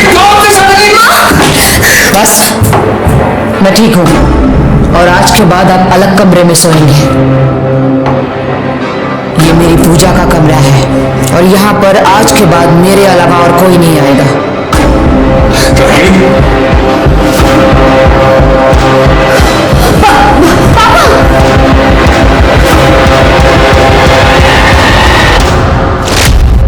रागिनी, कहाँ है ये? क्या चल रहा है ये सब घर में? इससे क्या पूछ रही हो? ये क्या बताएगी? इनसे पूछो, बच्चों से पूछो, फिर पता चलेगा सच। हाँ, कम कपड़ों में मैं अपने ही घर में बैठी थी, तुम्हारी तरह नहीं हूं। जहां लड़की देखी नहीं वहां कपड़े उतारना शुरू। और एक शब्द नहीं। बहुत हो गया, मैं तुम्हें डिवोर्स दे रहा हूं। अच्छा, और कर भी क्या सकते हो तुम? मारो, कितना मार सकते हो ना, मारो मुझे, मारो। मगर मैं अब चुप नहीं रहूंगी। प्रूफ है मेरे पास, जो प्रूफ मैं तुम्हारी बहन को और बच्चों को दिखाऊंगी। फिर ये मुंह है ना छुपा दे लेना तुम। आज के के जमाने में धोखा, विश्वासघात और मारपीट कई परिवारों की रोज की जिंदगी का हिस्सा बन गया है, जिसका नतीजा ये होता है कि आपसी विश्वास ना होने की वजह से उन घरों में दरिद्रता, दुख और कड़वाहट इस हद तक जगह बना लेती है कि लोग रिश्ते को खत्म करके अलग होना बेहतर समझते हैं। लेकिन जब अनबन के बावजूद एक ही छत के नीचे रहना पड़े तो घर के सदस्य की एक गलती पूरे परिवार को मुश्किल में डाल देती है। जहां रागिनी को टोने टोटके में राहत मिलती थी, वहीं राजवीर घर में फैली निगेटिविटी से खुद को बचाने के लिए अपने आप को तकलीफ देता था। त्रिशा ने आज तक राजवीर का बचाव किया, लेकिन अगर किसी दिन त्रिशा से भी चूक हो गई तब क्या इस परिवार को कोई बचा पाएगा? सर राजवीर, मेरा बेटा सैटरडे से मिसिंग है सर। क्या उम्र है उसकी? 21 साल। तो आपने 2 दिन वेट क्यों किया? सर मुझे भी वाकई पता नहीं था, मतलब मैं मंडे टू फ्राइडे कोल्हापुर में रहता हूँ और वीकेंड में मुंबई में। एक्चुअली यहाँ मेरी गारमेंट मैन्युफैक्चरिंग की फैक्ट्री है और मेरे सारे होलसेलर्स मुंबई में हैं। तो वीकडेज में यहाँ काम करके मैं वीकेंड में मुंबई जाता हूँ मीटिंग्स के लिए। तो वैसे मैं फ्राइडे शाम को गया था सर मुंबई, और आज मैंने आकर देखा तो राजवीर है नहीं। आपके घर में कौन कौन होता है? मेरी वाइफ और मेरी बेटी। लेकिन मेरी बेटी भी वीकेंड पर यहाँ नहीं थी, वो अपनी बुआ के घर गई थी फ्राइडे शाम को ही। वो भी आज सुबह वापस आई है। मतलब आपकी पत्नी घर में अकेली थी? जी सर। तो उन्होंने 2 दिन तक नोटिस नहीं किया कि राजवीर घर में नहीं था? मतलब सर मेरा बेटा राजवीर थोड़ा सा अजीब है। अजीब मतलब उसको थोड़ा मेंटली अनस्टेबल है थोड़ा सा। कई बार कई दिनों तक खुद को अपने कमरे में बंद कर लेता है, अकेला रहता है। तो उस दिन भी वाइफ को लगा कि वो कहीं बाहर गया होगा, कमरे में बैठा होगा, उसने ध्यान नहीं दिया। और कल सैटरडे को भी उसे शाम को लगा कि रात तक वापस आ जाएगा, उसने ध्यान नहीं दिया सर। और आज जब सुबह मैं मुंबई से वापस आया तब देखा कि तब तक भी राजवीर घर नहीं आया था सर। यंग लड़का है, हो सकता है अपने दोस्तों के साथ गया होगा, आपने चेक किया? मैंने कहा ना सर, मेरा राजवीर थोड़ा सा अलग है। वो उसका कोई फ्रेंड्स नहीं है, ना वो किसी से ज्यादा बात करता है। उसका फोन भी उसी के कमरे में पड़ा मिला है सर। मुझे बहुत फिक्र हो रही है, प्लीज मेरी मदद कीजिए प्लीज। सबसे पहले हमें राजवीर का कमरा देखना होगा।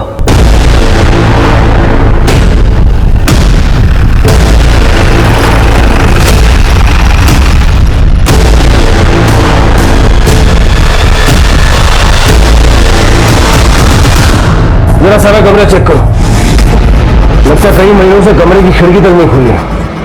आपके बेटे को भूख प्यास नहीं लगती थी क्या? सर आप उसे जानते नहीं हैं। जब भी उसका मूड खराब होता था उसे आसपास कोई नहीं चलता था, बस सहम के अपने आप को रूम में बंद कर लेता है वो। हाँ सर।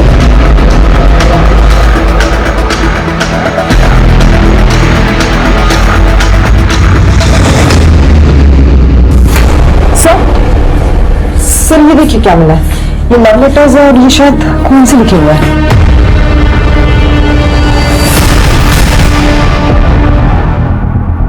यामिनी? ये यामिनी कौन है?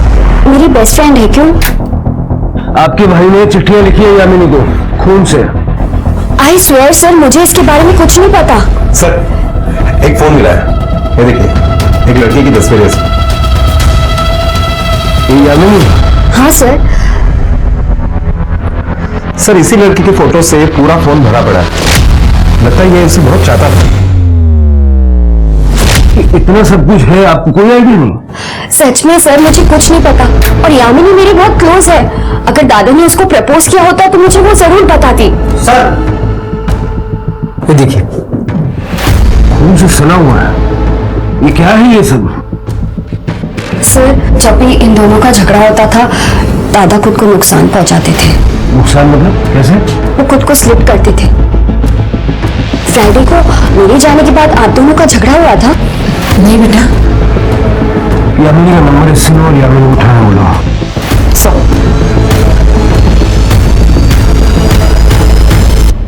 यार राजवीर से? नहीं सर। ये चिट्ठियां हमें राजवीर के रूम से मिली हैं और उसने अपने खून से लिखी है। सर कसम से मुझे इसके बारे में कुछ पता नहीं। सर त्रिशा मेरी बेस्ट फ्रेंड है, इसलिए अक्सर राजवीर से मिलना होता था, पर ये इसके बारे में मुझे कुछ नहीं पता। सर वैसे भी राजवीर बहुत शर्मीला लड़का था। गुस्से में तुम बड़े डैशिंग लगते हो। तुम भी क्या क्या क्या और वैसे भी कभी कभार उससे बात होती थी बस। हो सकता है कि तुम्हारे बॉयफ्रेंड को इस सब के बारे में पता लग गया हो और राजवीर के गायब होने में उसका हाथ हो। सर मेरा कोई बॉयफ्रेंड नहीं है, आप किसी से भी पूछ सकते हो। ठीक है, जा सकते हैं आप। जी सर।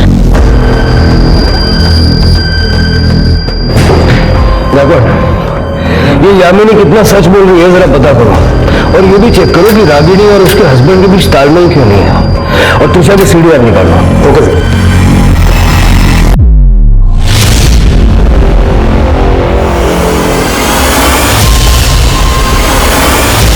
जी सर, मैं जैसी जानकारी मिलती है आपको अपडेट करता हूँ सर।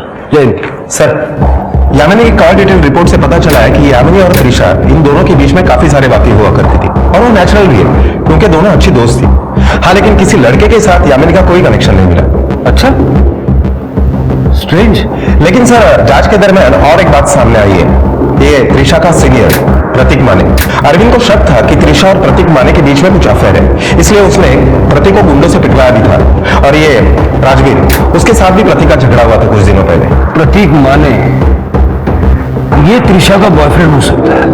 सर कसम से त्रिशा मेरी गर्लफ्रेंड नहीं है। राजवीर और त्रिशा के पापा को भी यही मिसअंडरस्टैंडिंग थी। सर प्रतीक मेरा मुंह बोला भाई है, अब प्रतीक को छोड़िए, दादा को ढूंढिए। ठीक है, तुम लोग जाओ। गॉड, जब तक इनोसेंट नहीं साबित हो जाता इस प्रतीक को भूलना मत। आजकल ये मुंह बोला भाई बोलना आम बात हो गई है। पता करो इस प्रतीक की मुंह बोली बहनें और कितनी है। Okay sir.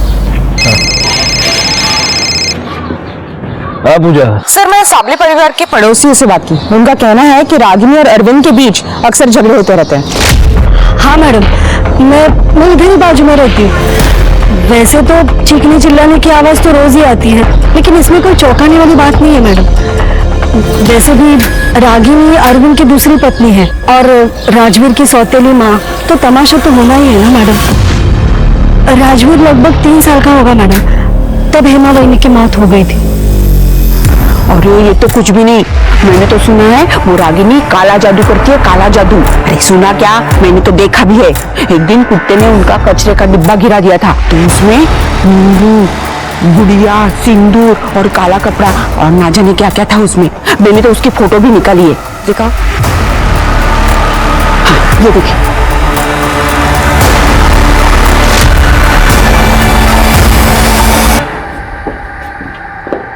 ये सब क्या है जरा समझाएंगे?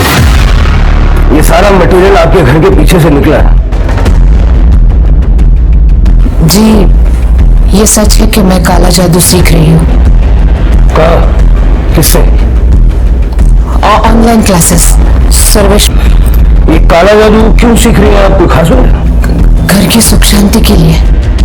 घर की सुख शांति तो आपको मिल गई होगी ना आपके हस्बैंड को दूसरे कमरे में शिफ्ट करके। आपके घर की तलाशी लेनी है हमें। बाबू जरा भगवान से खड़े।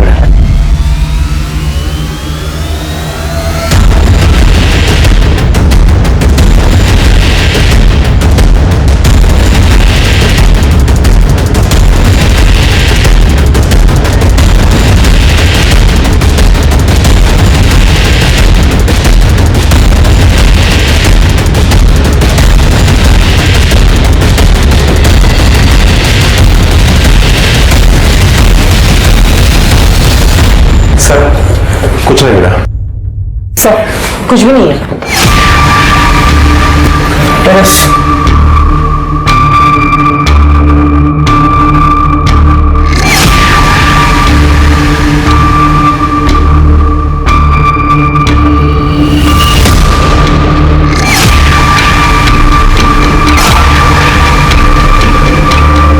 तुझे बहुत जरूरत है।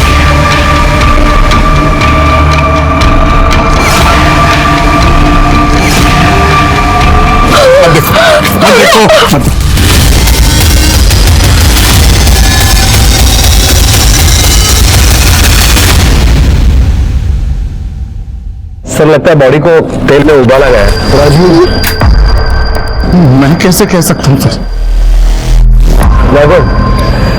ये जो रिमेन्स है इनको पोस्टमार्टम के लिए भेजो।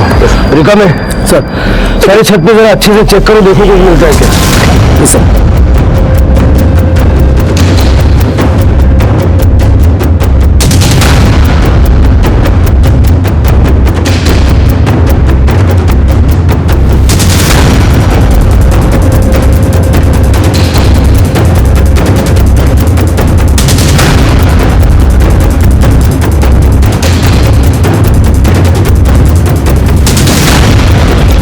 सर ये देखिए,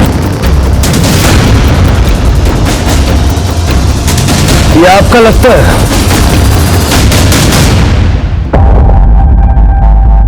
ये देखिए, मैंने कहा था ना वो रुद्राक्ष मेरा नहीं है। ये रही मेरी रुद्राक्ष की माला, पूरे 108 है, देख लीजिए, और शेर भी अलग है। अब काला जादू समझे या तंत्र मंत्र, करती तो मैं अपने घर के लिए ही थी ना, और अपने राजवीर के लिए भी, और उसकी मौत का इल्जाम आपने मुझे भी लगा दिया। देखिए ऐसा है, जब ये हुआ तो आप घर में अकेले थी और आप चाहती हैं हम ये मान लें कि आपने ना कुछ देखा ना सुना। फ्राइडे नाइट को मैंने और राजवीर ने खाना खाया और फिर मैं अपने कमरे में सोने के लिए चली गई। सैटरडे को सुबह तो मैं सत्संग चली गई थी सर। अब चाहिए तो सत्संग में जो लोग आए थे उनसे इंक्वायरी कर सकते हैं। ये सत्संग से आप कब वापस आई? सैटरडे नाइट को। सैटरडे को जब मैं सत्संग से वापस आई तो राजवीर का कमरा बंद था। फिर मैंने सोचा मैं संडे को सुबह बात करूंगी और मैं सोने के लिए चली गई। राजवीर, संडे को जब मैं उसके कमरे में गई तो वो वहां पे नहीं था।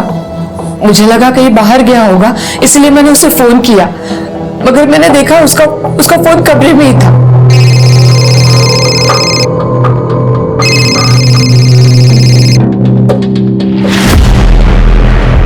संडे को शाम को फिर मैंने त्रिशा को फोन किया तो उसने भी मुझसे कहा कि आई टेंशन मत लो, राजवीर रात तक आ जाएगा।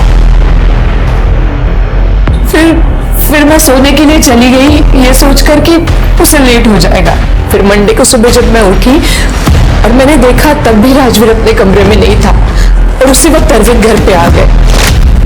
क्या तुमने उसे 2 दिन से नहीं देखा?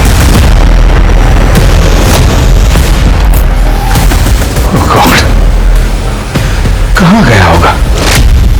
और फिर उसके बाद अरविंद पुलिस स्टेशन चले गए।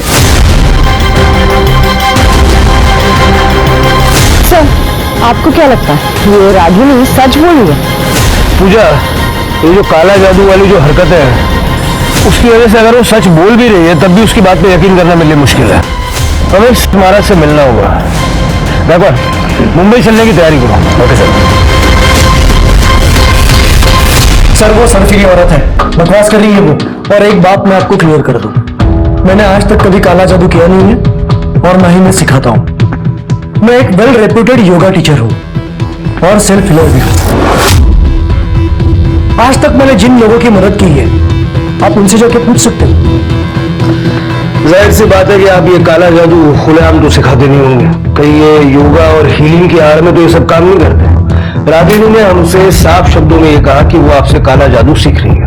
कुछ भी बोल रही है वो, बल्कि रागिनी ने मेरे पास ऑनलाइन सेल्फ हीलिंग का कोर्स ज्वाइन किया था। एक दिन मैं ऑनलाइन क्लास ले रहा था तब अचानक से उसने, ये क्या कर रही हैं आप? अब आज योगा के लिए रेडी हो जा। रुक जाइए, देखिए ये सब बंद कीजिए।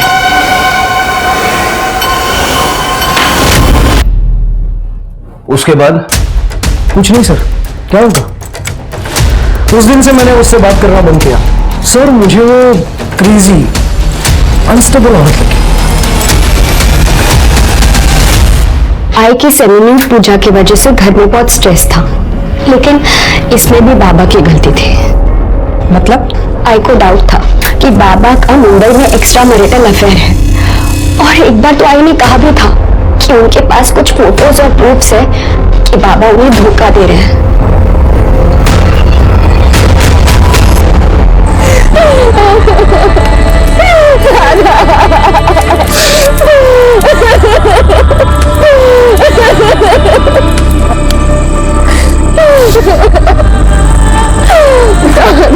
मामा, संभालिए अपने आप को। ये बोलो, सर ये दमयंती का लड़का है, सिंगापुर में रहता है, अंतिम संस्कार के लिए आया था।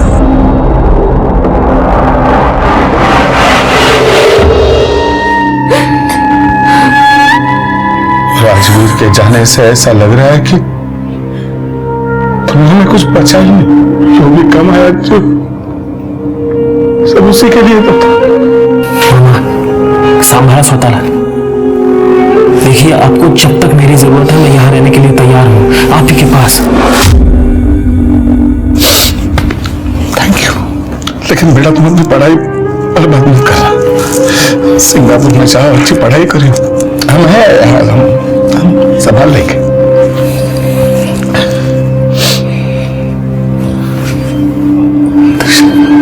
बेटा एक अच्छा लड़का देख के तो शादी कर लेता हूँ। हम सबको संभालने के लिए कोई तो चाहिए ना बेटा। अब तो तुझसे ही सारी होप्स है।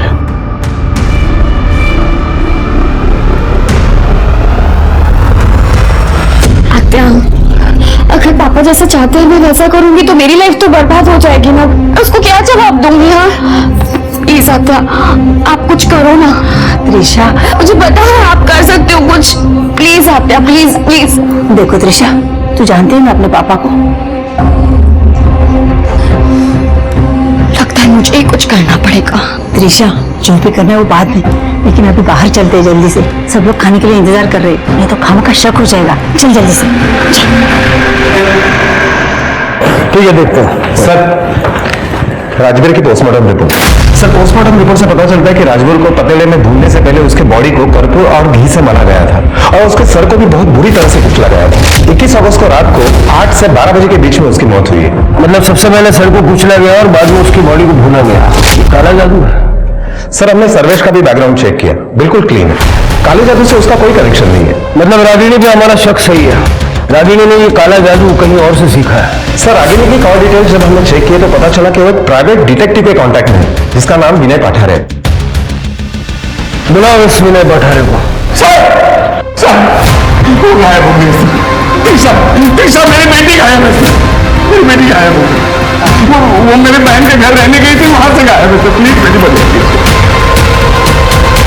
2 दिन पहले 30 अगस्त को जब निखिल सिंगापुर के लिए निकल गया तो निखिल के जाने के बाद त्रिशा सब कुछ छोड़ के पुणे जाने की बात कर रही थी। पुणे? क्यों? सब कुछ छोड़ के मतलब? एक मिनट। त्रिशा कौन से कमरे में रहती है? वो सामने वाले। मुझे देखो जरा। सर बहुत सॉरी, बट तुम्हारे और रागिनी के झगड़े की वजह से वो बहुत परेशान थी। लेकिन पुणे में कहाँ गई है? वो कुछ पता नहीं, लेकिन वो कुछ कोर्स करना चाहती थी। क्लियरली उसने कुछ बोला नहीं। कल क्या हुआ था? कल 4 बजे वो घर से निकल गई थी। मुझे बोला था उसने कि वो यामिनी के साथ मूवी देखने जा रही है और बाहर ही डिनर करके लेट घर पे आएगी। लेकिन त्रिशा के जाने के बाद मुंबई से भाव का फोन आया था। हाँ, मतलब तो मैंने पहले त्रिशा को फोन किया ये जानने के लिए कि वो घर कब वापस आ रही है। त्रिशा बेटा कहाँ हो? घर नहीं पहुंचा अब तक? मैं घर कभी नहीं आऊंगी और मुझे दोबारा कभी कॉल मत करना डैड। त्रिशा ये क्या? हेलो, अरे त्रिशा, मैंने उसे वापस बार फोन करने की कोशिश की लेकिन उसने फोन बंद कर दिया। सर मैं घबरा गया, तुरंत कोल्हापुर आया और यहाँ ताई के घर आया। मुझे लगा था गुस्सा होकर यहाँ आई होगी त्रिशा, लेकिन सर वो यहाँ से भी निकल गई थी।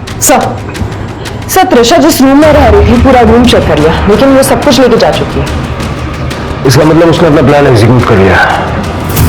बैकवर्ड जरा पुणे पुलिस से बात करो और पता लगाओ। Okay sir. मैम, त्रिशा अक्सर पुणे शिफ्ट होकर नई जिंदगी शुरू करने की बात करती थी, पर वो राजवीर की वजह से अक्सर परेशान रहती थी। शायद राजवीर के जाने के बाद वो पुणे शिफ्ट हुई होगी। पर मैम अगर वो ऐसा करती तो वो मुझे जरूर बताती। तो तुमने उसे कांटेक्ट करने की कोशिश की? मैंने कंटिन्यूसली उसे फोन करने की कोशिश की मैम, पर उसका फोन स्विच ऑफ जा रहा है। जी सर, रागिनी मैडम ने मुझे हायर किया था अपने पति अरविंद पे नजर रखने के लिए जब वो मुंबई में रहते थे। मुंबई में अरविंद का एक 40 साल के सिंगल वुमन मीना नाइक के साथ अफेयर चल रहा है। ये रहे उसके फोटोज। और मुझे यह भी पता लगाने के लिए कहा था कि मीना को इस किसी हफ्ते में कहीं चोट लगी है या नहीं, जैसे कि पैरों में हो, सर में हो, या उसकी उंगली कटी है या नहीं। मीना को लगी थी चोट। मुझे ताज्जुब होता था कि रागिनी मैडम मुझे फोटो क्लिक करने के लिए कहती ही क्यों है, जबकि उन्हें पहले से ही पता है कि मीना को कहाँ चोट लगी है। फिर मैं भी सोचता था कि मुझे इस काम के पैसे मिल रहे तो मैं भी करता रहा। बड़े दिल वाला आदमी है तू। मीना को पता भी चल मुंबई का।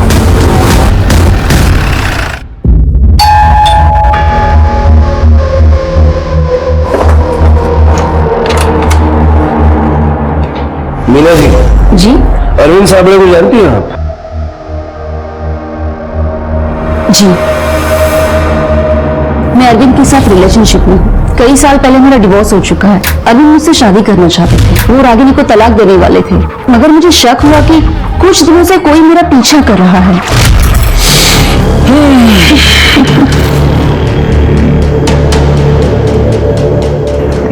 मस्त वाटतं।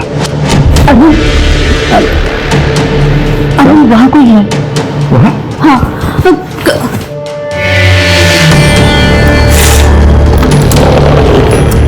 कौन है? कौन है?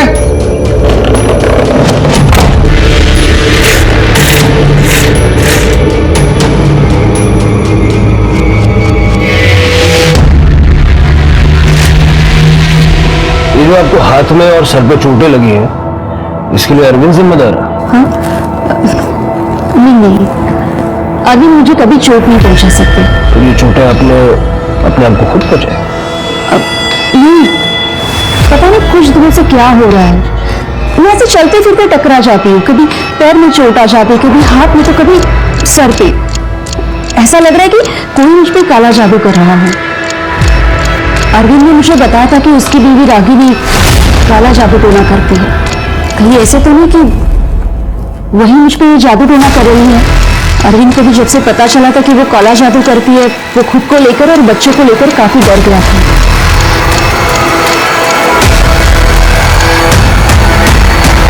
सर, मेरे गांव में जो ये जादू टोना करते हैं, वो सब लोग ये चीजें करते रहते हैं। क्या बात करती है? आजकल के जमाने में कौन इन चीजों पे विश्वास करता है? अरे सर, सच में जो लोग ये जादू टोना करते हैं ना, वो खुद को चोट पहुंचाते हैं ताकि वो जो उनको चोट पहुंचाने की कोशिश कर रहे हैं ना, उनको भी उसी जगह पे चोट पहुंचे। सीरियसली पूजा, तुम इन सब चीजों पे विश्वास रखती हो? सर, मैं बस यही कहने की कोशिश कर रही हूँ कि हो सकता है ये मीना सच बोल रही हो। पूजा, इस जमाने में काला जादू ऐसी कोई चीज नहीं होती। हेलो, ठीक है सर, गणेश नगर एरिया में एक फीमेल की डेड बॉडी मिली है।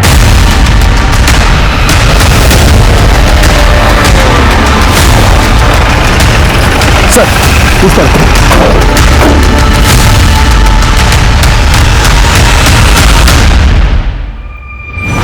बोल सर। बघ ना,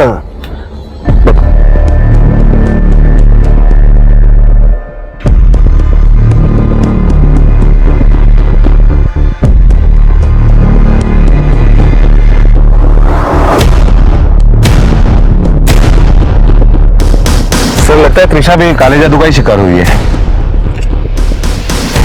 दिखता तो ऐसे ही है, लेकिन मुझे लगता है कि ये जो रंगोली बनाई है ना, ये त्रिशा की डेड बॉडी को डंप करने के बाद बनाई गई, ताकि त्रिशा और राजवीर की मौत में कनेक्शन दिखाया जा सके। सर, त्रिशा का गला दबा के उसे मारा गया है। इसकी गर्दन ट्विस्टेड है। फैमिली को बुलवा के आइडेंटिफिकेशन करवाना। ओके। त्रिशा के मर्डर से पुलिस सख्ते में आ गई थी।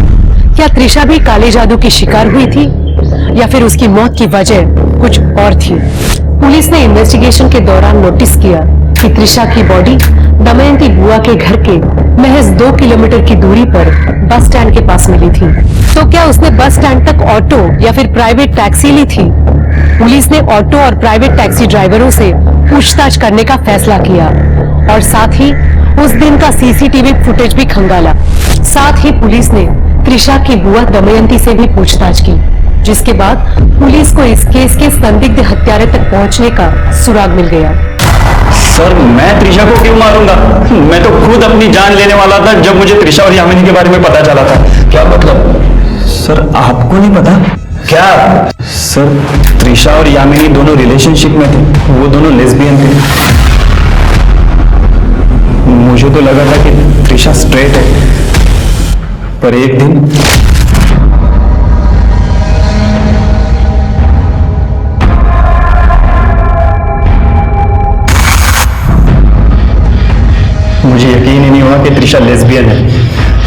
लगता था कि यामिनी ने उसे बहलाया होगा। वो दोनों दमयंती बुआ के घर मिलते थे। इनफैक्ट बुआ को उनके रिलेशन के बारे में पता था और एक दिन मैंने यामिनी से भी इस बारे में बात की थी। तू त्रिशा की जिंदगी से दूर रह समझे, वरना जान से मार दूंगा। हेलो, तेरी हिम्मत कैसे हुई यामिनी से ऐसी बात करने की? हाँ, त्रिशा संभल जा। हमारे सोसाइटी में ये सब एक्सेप्टेबल नहीं है। हमारे संस्कार ये नहीं सिखाते। तू होता कौन है मुझे संस्कार सिखाने वाला? त्रिशा, मेरी बुआ इस जनरेशन की नहीं है, फिर भी वो मुझे सपोर्ट करती है। मैं तुझे भाई मानती हूँ, इसका मतलब ये नहीं है कि तू भाईगिरी दिखाएगा यहाँ पर। Trisha, Just leave from here. मैं तुझे इस गंदगी में नहीं रहने दूंगा, चाहे जो हो जाए। और जब त्रिशा ने तेरी धमकियों पे ध्यान नहीं दिया तो उसे मार दिया? नहीं सर, मैं उसे मारना तो दूर, चोट भी नहीं पहुंचा सकता था सर, क्योंकि क्या? क्योंकि सर मैं उससे बहुत प्यार करता था और ये जबरदस्ती मुंह बोला भाई वाला टैग भी हटा देना चाहता था। मुझे गुस्सा आया था जब मुझे पता चला उसके और यामिनी के रिलेशन के बारे में, पर सर मैं कभी उसे मार नहीं सकता सर। बिठा के रखो इसे। सर, पोस्टमार्टम रिपोर्ट से ये क्लियर हुआ है कि त्रिशा की मौत गला दबा के हुई। उसकी गर्दन टूटी हुई। सर, फोर्स सेक्स या रेप का कोई भी साइन नहीं है। चल के अरविंद और दमयंती से बात करता हूं। अगर बुआ त्रिशा के इस रिश्ते के बारे में जानती थी तो उसने हमें क्यों?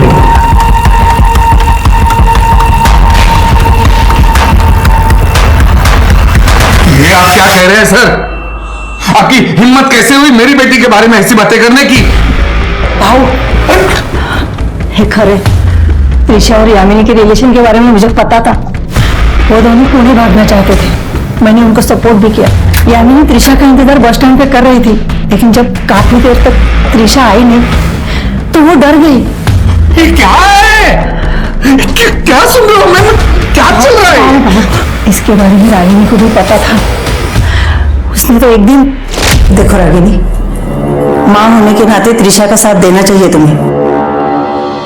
बिल्कुल दीदी, मैंने अभी सीखा है, मैं त्रिशा को ठीक कर सकती हूँ।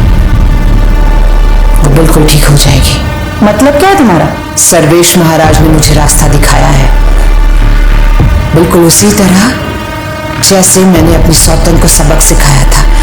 मैं त्रिशा को भी ठीक कर दूंगी।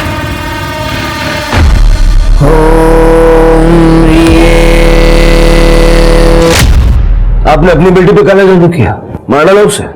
मैं उसे बचाना चाहती थी, मैं उसे मारना नहीं चाहती थी। आप समझ नहीं रहे हैं। समझने की कोशिश कर रहे हैं। जरा हाथ दिखाइए अपना। ये क्या है? रिका में जरा दाखो था वीडियो।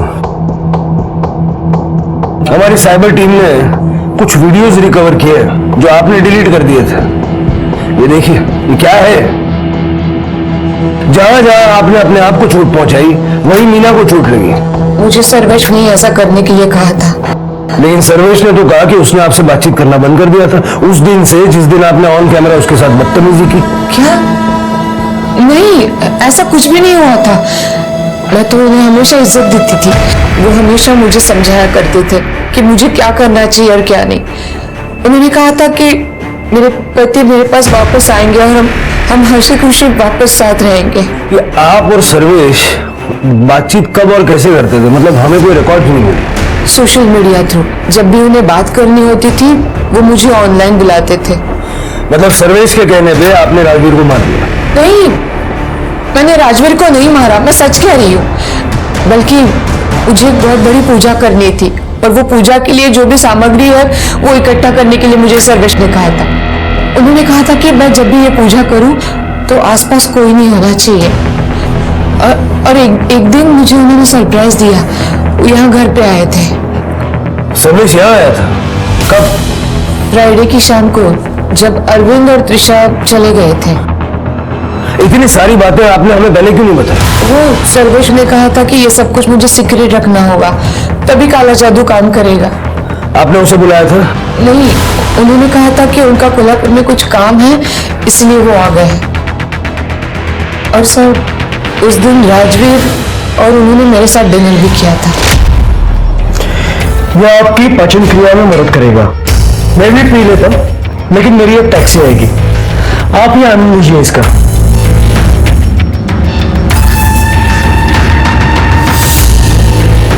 अब आप सोने जाइए, टैक्सी आ गई, मैं निकल जाऊंगा। आप जाइए, मैं इनके साथ रहता हूँ। अगली सुबह मैं जब उठी तो महाराज जा चुके थे और राजवीर के कमरे का दरवाजा बंद था। मुझे लगा वो सो रहा है, फिर मैं सत्संग चली गई और बाकी सब कुछ तो मैं आपको पहले ही बता चुकी हूँ। आपकी बातों में कितनी सच्चाई है ये जब तक हम लोग पता लगाते हैं। आप हमारी निगरानी में रहेंगे। पूजा, क्यों सा रहना।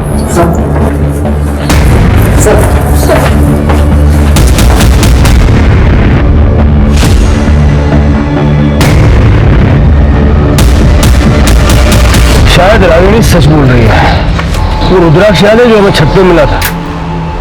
रागिनी ने बताया वो उसका नहीं है। वो सर्वेश का हो सकता है। मुझे याद है जब हम सर्वेश से मिलने गए थे उसके गले में भी रुद्राक्ष की माला थी। सर, पोस्टमार्टम की रिपोर्ट के मुताबिक राजवीर की मौत शाम को 8 बजे से रात को 12 बजे के बीच में हुई और रागिनी ने बताया कि उसी दिन सर्वेश उसे मिलने यहाँ आया था। 21-22 अगस्त का सर्वेश का मोबाइल लोकेशन निकाला। देखिए, मैं आपको पहले ही बता चुका हूँ वो औरत कैसी है। फंसा रही है मुझे वो। उसके एक भी शब्द पे भरोसा नहीं किया जा सकता। भरोसा तो तुम्हारे शब्दों पे भी नहीं किया जा सकता। जिस पे हमें भरोसा है वो है कॉल रिकॉर्ड्स, और तुम्हारे कॉल रिकॉर्ड्स ये कहते हैं कि 21 अगस्त की शाम 8 बजे से 22 अगस्त की सुबह 3 बजे तक तुम रागिनी के घर पे थे और अगले दिन कोल्हापुर से मुंबई तुम्हारा private taxi driver Salim Shaikh तुम्हारी टैक्सी का बिल भी दिखाया उसने। और ये जरा माला निकालो। माला माला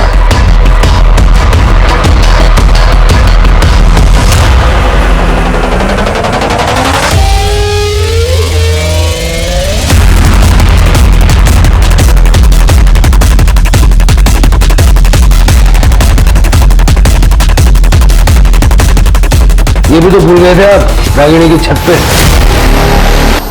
अब सीधा सीधा सब कुछ बताओगे या तुम्हारी हीलिंग हम शुरू करें?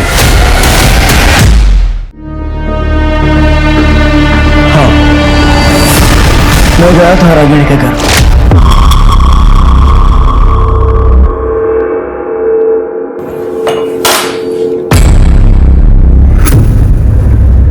ये लीजिए, यह आपकी पाचन क्रिया में मदद करेगा। मैं भी पी लेता लेकिन मेरी एक टैक्सी आएगी। आप ये आनंद लीजिए इसका।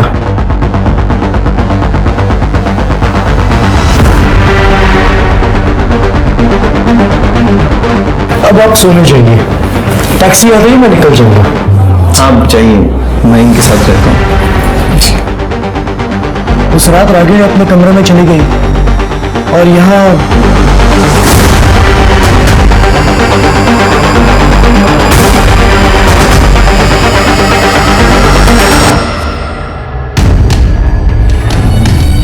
मैंने ही राजवीर के मर्डर को काला जादू की पूजा की शक्ल दी और वापस आ गया मुंबई। राजवीर को क्यों मारा? ताकि उसके कत्ल के जुर्म में रागिनी पकड़ी जाए। लेकिन क्यों? मैं मीना को मदद कर रहा था ताकि मीना को अरविंद मिल जाए। मीना मेरी सच्ची चेली है। हम दोनों ने मिलकर ही ये प्लान किया था। मैं अरविंद से किसी भी हालत में शादी करना चाहती थी, पर अरविंद की बीवी रागिनी वो उसे किसी भी हालत में तलाक नहीं दे रही थी। इत्तेफाक से रागिनी भी सर्वेश की शिष्या बन गई थी और फिर हमने इस मौके का फायदा उठाया। सर्वेश ने रागिनी को कॉन्फिडेंस में लिया और खुद को चोट पहुंचाने के लिए कहा और फिर मैं भी ठीक उसी समय उसी जगह खुद को चोट लगा लेती थी और रागिनी के डिटेक्टिव ने उसे सारी जानकारी दी। सर्वेश ने राजवीर को मारा क्योंकि उसे पूरा यकीन था कि इल्जाम रागिनी पे ही जाएगा, क्योंकि सब जानते थे कि वो जादू टोना यानी काला जादू करती है। आपके सर्वेश तो गए जेल में, अब बाकी की बची हुई सेल्फ हीलिंग आप भी जेल में कर लीजिएगा।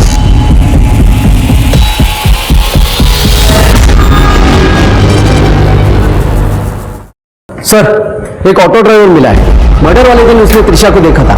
जब मैंने त्रिशा के बारे में उससे पूछा तो उसने कहा कि त्रिशा ने किसी और के साथ उसका ऑटो शेयर किया था।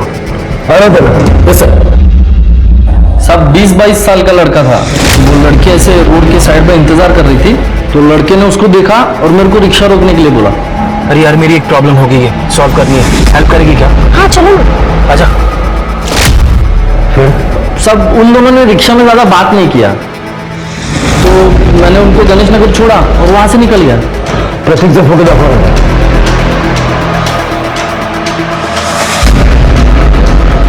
नहीं साहब, ये नहीं था सब। वो लड़का ऐसा चिकना था, उसके यहाँ पे ऐसा निशान था साहब।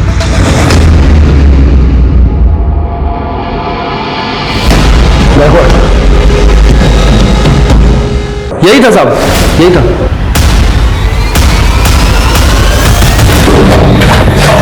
बताइए क्यों मारा त्रिशा को? अरविंद ने निखिल को पैसे भेजने बंद कर दिया था। शायद वो मीना को पैसे दे रहा था। और ये फैक्ट्री तो मेरे पापा ने बनाई थी और उसे अरविंद लाखों कमा रहा था, लेकिन मुझे उससे कुछ नहीं मिल रहा था। और जब अरविंद ने जिक्र किया कि त्रिशा की शादी करके फैक्ट्री की सारी जिम्मेदारी वो उस पे सौंपने वाला था, तब मैंने सोच लिया कि त्रिशा को रास्ते से हटाना होगा। अरे लेकिन त्रिशा तो सब कुछ छोड़ छाड़ के पुणे जा रही थी ना। हाँ, लेकिन इस बात की क्या गारंटी कि बाप का प्यार उसे वापस नहीं लिया था। त्रिशा को तो मारना ही था। मैंने निखिल को रोक लिया मेरी मदद करने के लिए। मैंने इसे बता दिया त्रिशा बस स्टैंड के लिए कब निकलने वाली है, और ये रिक्शा पकड़ के उसके पास चला गया। मैं घर कभी नहीं आऊंगी और मुझे दोबारा कभी कॉल मत करना डैड। त्रिशा, त्रिशा! दादा आप यहाँ कैसे? अरे यार मेरी एक प्रॉब्लम हो गई है, सॉल्व करनी है। हेल्प करेगी क्या? हाँ चलो ना। तो तुम्हें लगा कि ऐसा करने से रागिनी रास्ते से हट गए, लेकिन मीना का क्या? अरविंद सब कुछ मीना को दे देता तो? हम लोग ने मीना और अरविंद को मारने के प्लान पे भी काम करना शुरू कर दिया था। वो सब तो हमारा था, मेरा और मेरे बेटे का था। वो हमें मिलना चाहिए था। संपत्ति के मोह में तुम दोनों माँ बेटे किस हद तक जाने के लिए तैयार हो चुके हो, इस बात का रियलाइजेशन है तुम्हें? अपनी जिंदगी में सब कुछ सही करने की चाहत ने रागिनी को मीना और सर्वेश के हाथों की कठपुतली बना दिया था। मीना एक नए पार्टनर के साथ अपनी जिंदगी फिर से शुरू करना चाहती थी। ये बात तो समझ में आती है, लेकिन राजवीर की लाश पर अपने सपनों का महल खड़ा करना ये भी साबित करता है कि इंसान भले ही दिन ब दिन अमीर होता चला जाए, लेकिन मॉरली और इमोशनली वो बैंकरप्ट और दिवालियाई होता जा रहा है। भावनाओं से भरे हमारे मन का इस तरह निर्मम और बंजर हो जाना सचमुच भयावह है। अब मैं सोनाली कुलकर्णी आपसे विदा लेती हूँ। फिर मिलेंगे क्राइम पेट्रोल सतर्क में एक नए केस के साथ।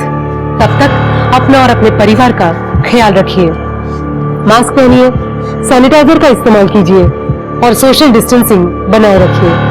देखते रहिए क्राइम पेट्रोल सतर्क। जय हिंद। इस तरह के और भी एपिसोड देखने के लिए हमारे चैनल को सब्सक्राइब करें और बेल आइकन दबाना ना भूलें।